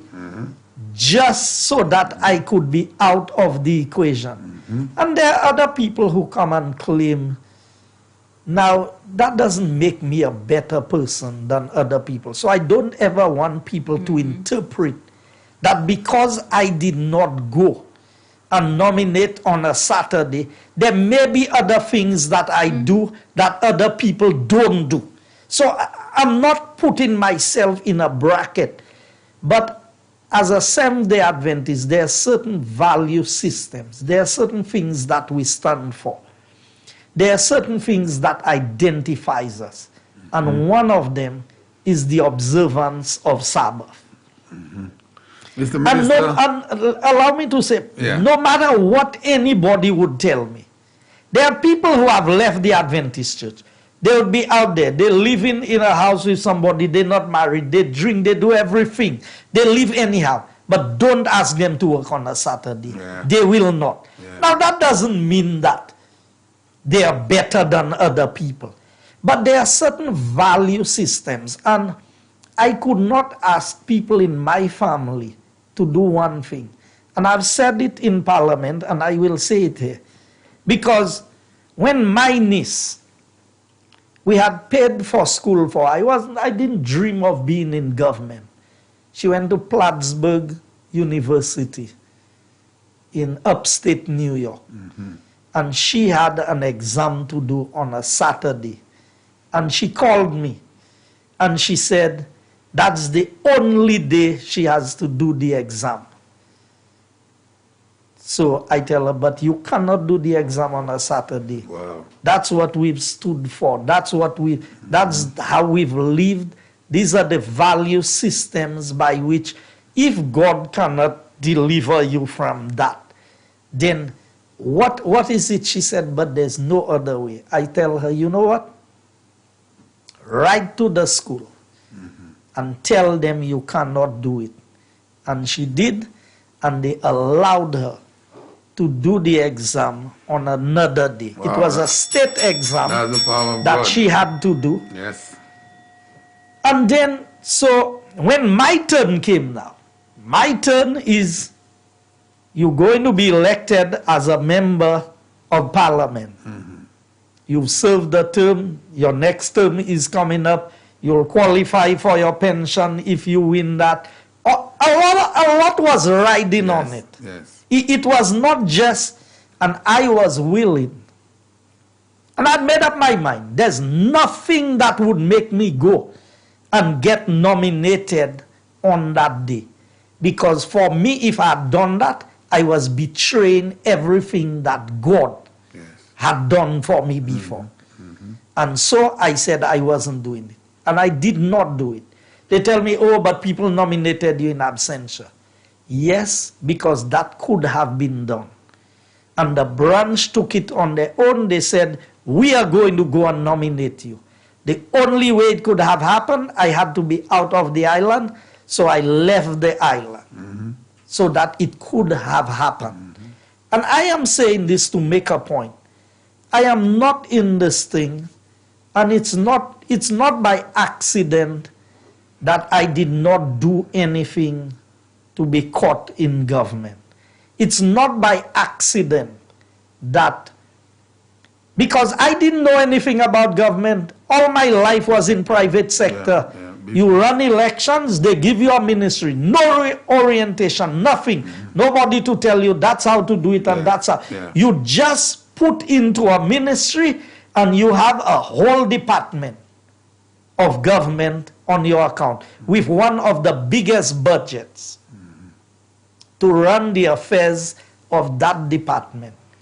You think it's because I'm brighter than everybody or I'm smarter than everybody? You know, that's interesting. How did you do it for your first time? If you want to run us through it really quickly. Your first time you got into your very first ministry in 2006, how did you manage? You learn on the job. Well, a lot of people do. And every mistake you made would be costly.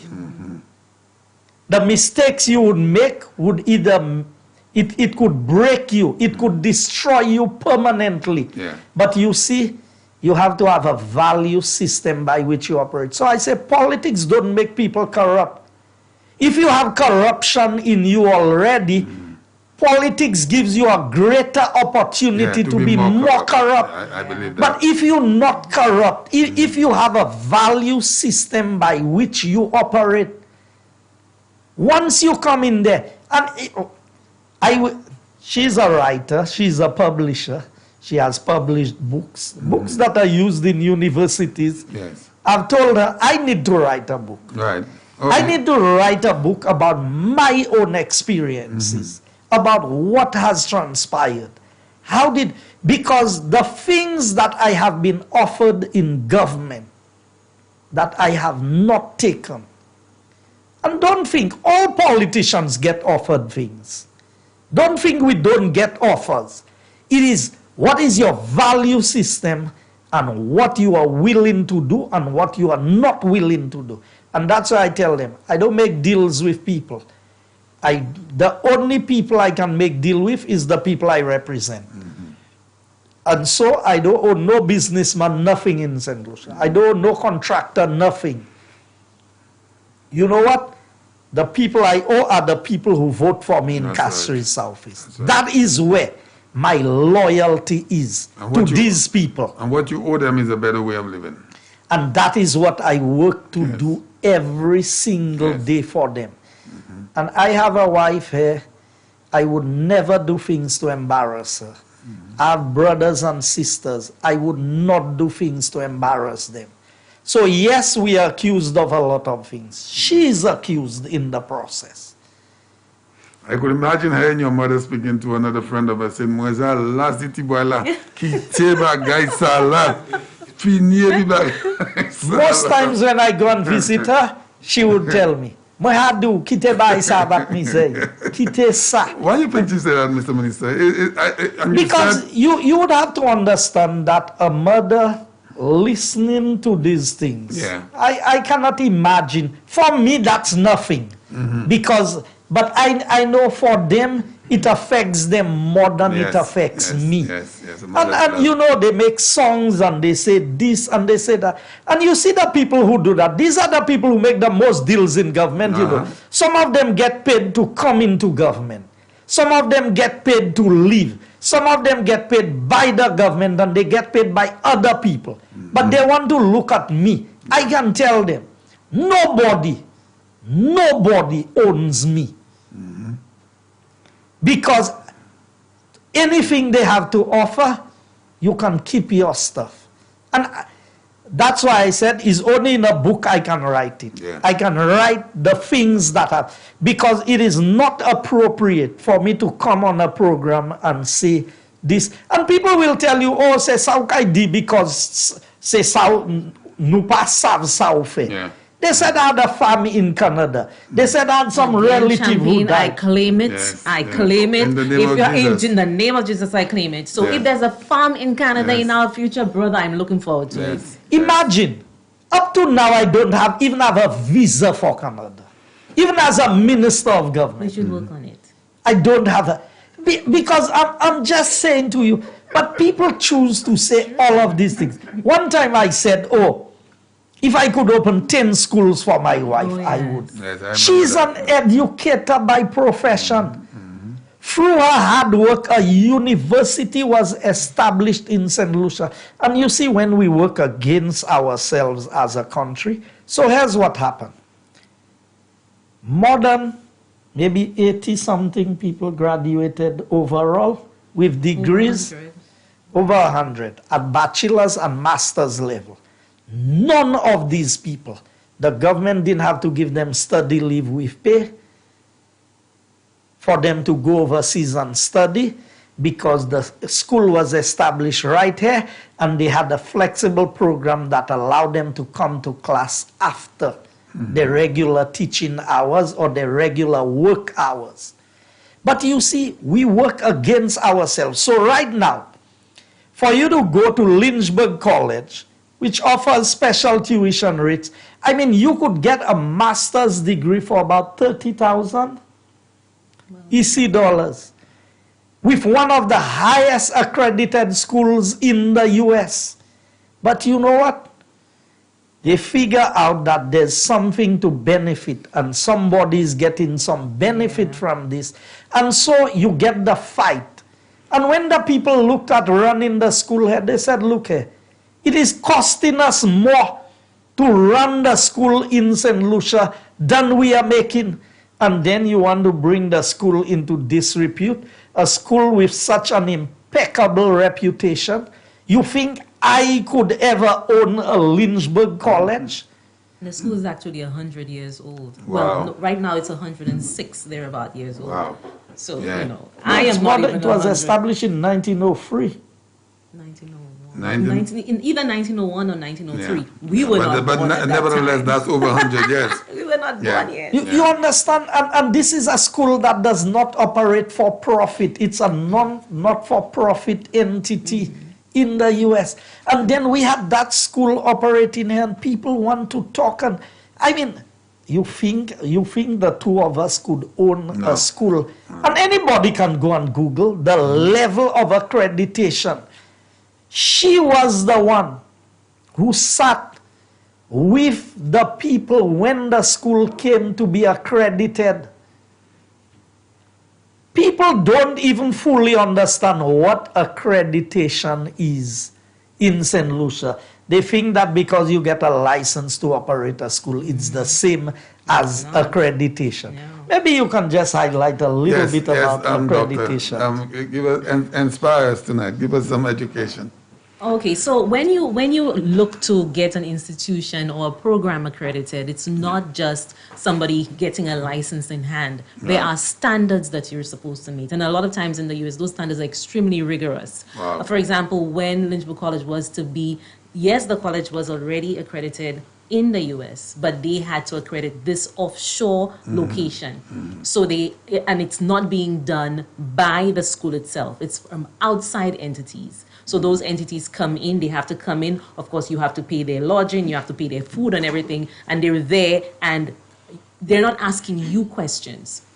They have a set of policies that they are going to follow, well, rules, regulations that they need to check off, and they observe for themselves. They speak with the students, they speak with the faculty. And at the end of the day, they decide whether you've met the standard that they're looking for to offer X amount of programs within the country. So it wasn't St. Lucia accrediting the body. It was a US accrediting body that came to St. Lucia to accredit the institution in St. Lucia. And if they did not pass, they could not operate. Oh, I see. You see, I see. so and that is what that's what accreditation is all about. It's not just, okay, I've come in and I'm giving you here, this is a license to operate. It's quite different. It's quite rigorous, the standards that you're supposed to meet. So can you share with St. Lucia? You don't have to answer if you don't want to. Can you tell us the main reason why the school was shut down or closed or withdrawn? Well, Minister just that's told us exactly what it is. This is Okay. exactly what happened. They figured they were not. Yes. So what happened right now is that a lot of the programs that were offered in St. Lucia are now offered online. Okay. And so students don't have to leave St. Lucia and go to the US, which would be costly for them to do that. They've opened up their offerings in the Indian market and the Chinese market as well. And so everybody, it's like you have an equal opportunity to study with that college without leaving home. And so it doesn't really make sense now to have a brick and mortar when you can get those programs online. Okay.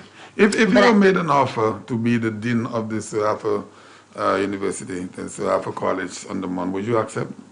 No.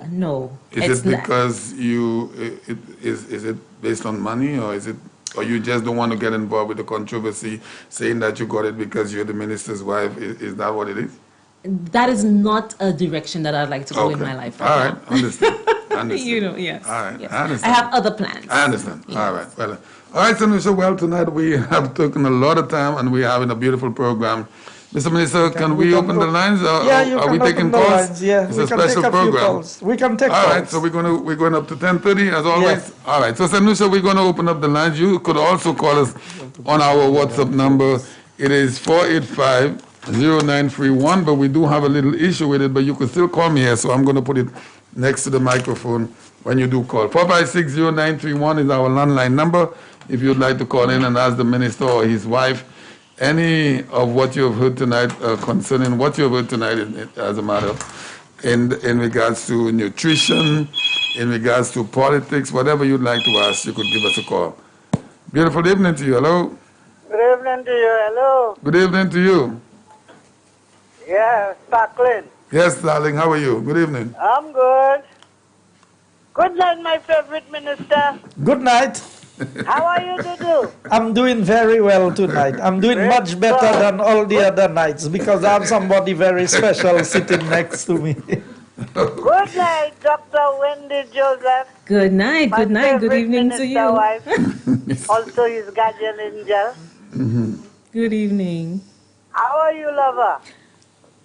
Well, she's talking to you. Oh, to me. Oh, I'm doing wonderfully by God's grace. Thank you so much for asking. Okay. Here's my favorite minister wife.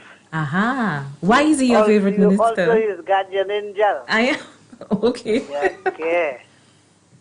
So I just called to say good night. I wanted to be the first one. All Yes. right, thank you very much. You must Okay, tell me the let's see. secret for getting the Welcome to line. Sky FM. Thank you very much. Thank you Okay, very much. darling. And have a great night yourself. Same All right. to you, Dudu. Okay, George Cooper. Beautiful. You're jealous, Sparkling. Okay, that's all right. All right, 456-0931, St. Lucia, or 485-0931 is our number. You could call to ask the minister's wife. Anything to do with nutrition, she will be able to answer you on that regard. Hello, good evening.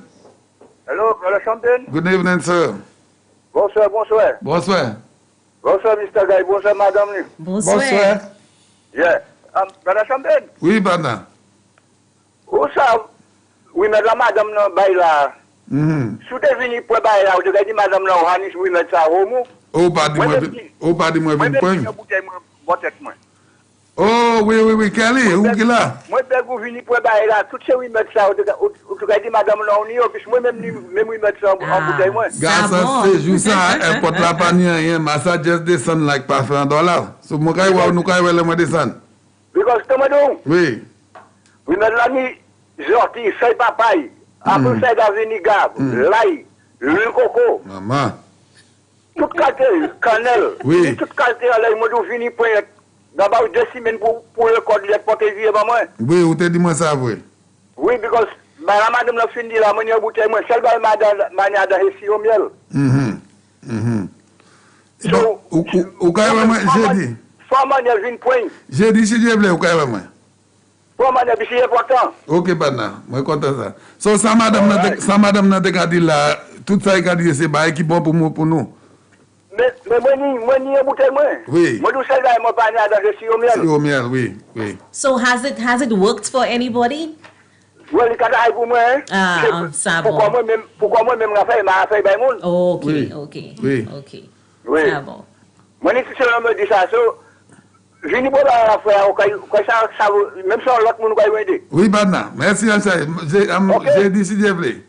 Ah ben, all right. Okay, Badna, beautiful. Yes. Good. All right, and he has said to me that he has a special bottle for me. Beautiful evening to you. Hello. Hello, good evening. Good night. Good night, sir. Still mad with you, but I was just studying and I opened the Facebook and I saw this beautiful, articulate lady, Yes.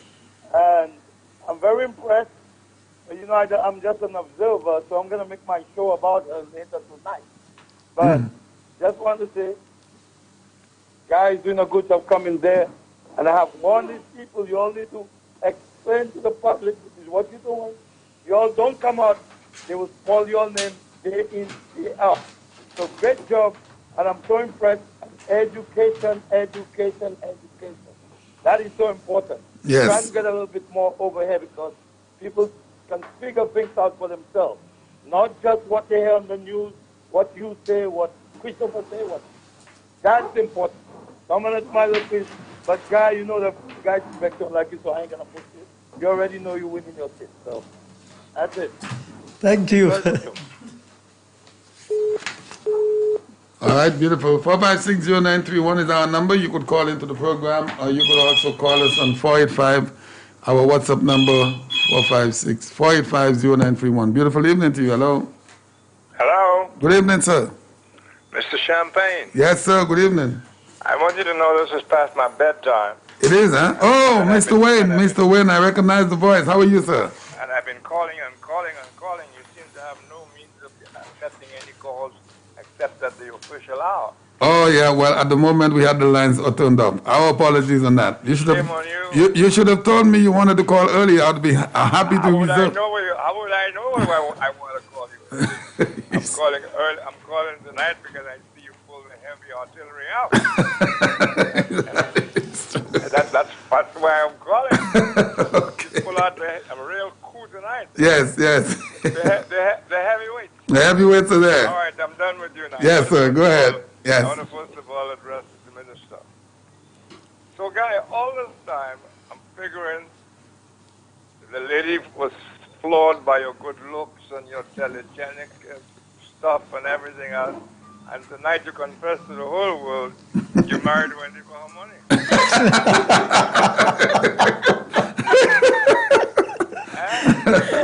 So, Guy, you married the lady for her money.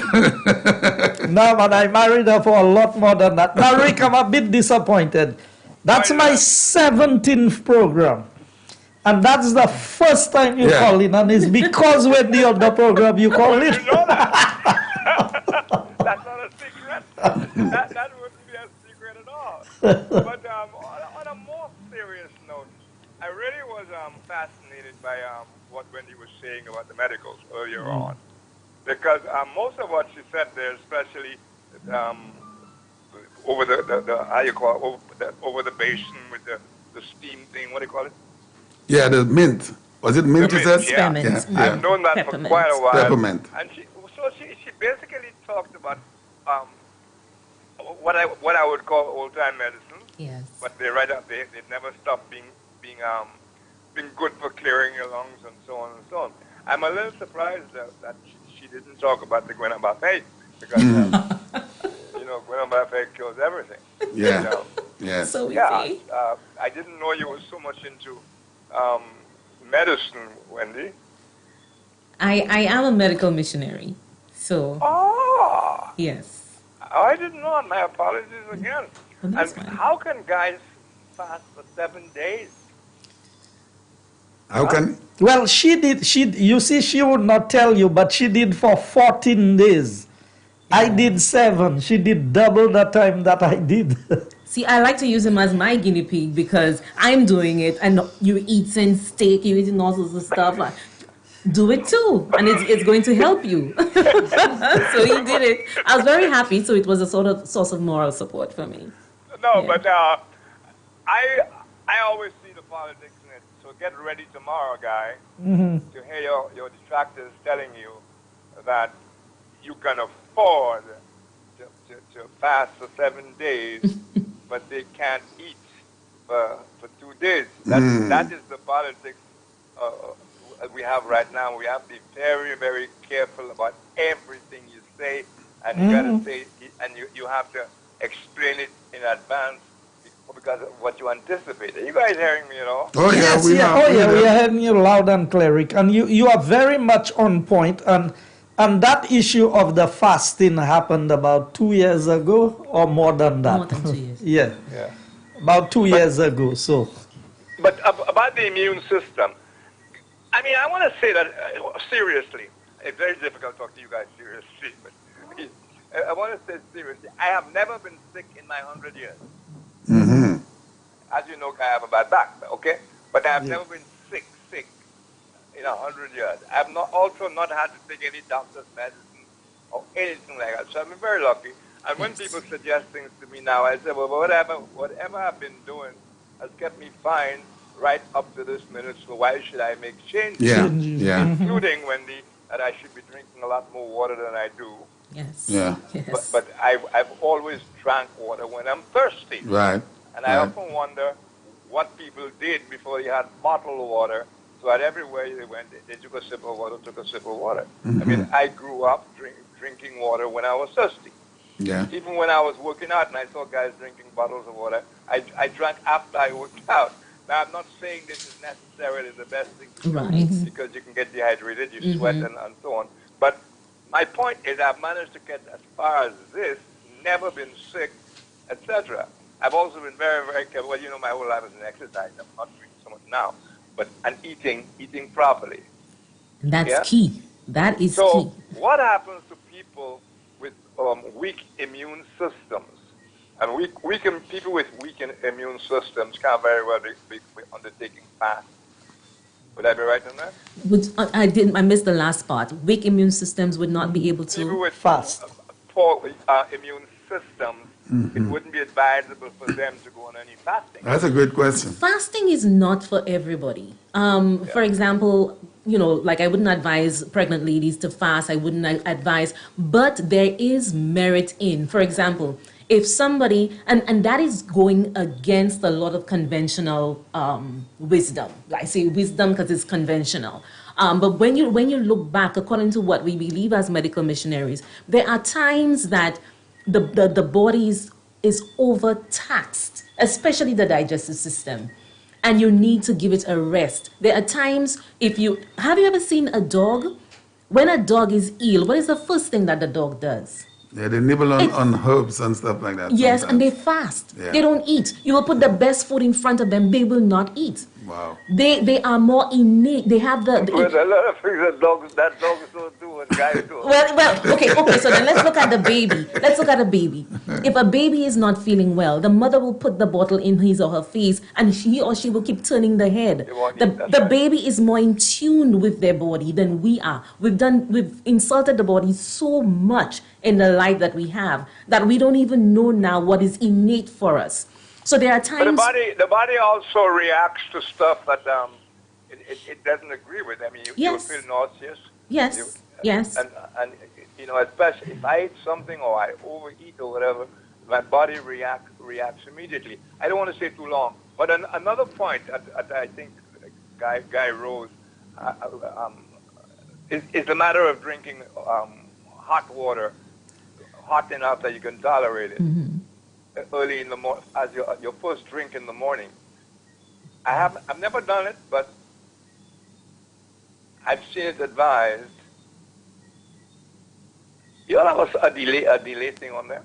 No, we're listening to you. We just... Yeah, you're a bit delayed, so you better just listening to the telephone. Oh, okay, yeah. all right. Okay. Yeah, the hot water thing. I've read a number of journals that suggest that first thing in the morning. And I figure, well, first thing in the morning, hot coffee, does that work? Is that the same as drinking hot water, Wendy? Well, so I give you my conviction. I don't think coffee is something that you should consume. But outside of that, I guess it is hot. So if you're going to consume something, that's the only hot thing that you're going to consume, then fine. But it doesn't take anything from you to just squeeze a little bit of lemon in some warm water. Yeah, the reason I ask it is because I've read a number of recommendations of that. Hot water that you can bear, not boiling water, and with a slice of lemon in it. Yes. And tonight I hear you saying it tonight. So it kind of made me think maybe I should have it before my coffee. Yes, before your coffee. If you cannot do without the coffee. Mr. Wayne, Yeah. before I let you go, is it okay if I ask you a little something on the political front, though? You can ask me anything you want. All right, so we are into an election year, and after 4.5 years, we have not heard anything positive from the Labour Party, or they have not even proposed anything to the St. Lucian public. What can you? I don't want to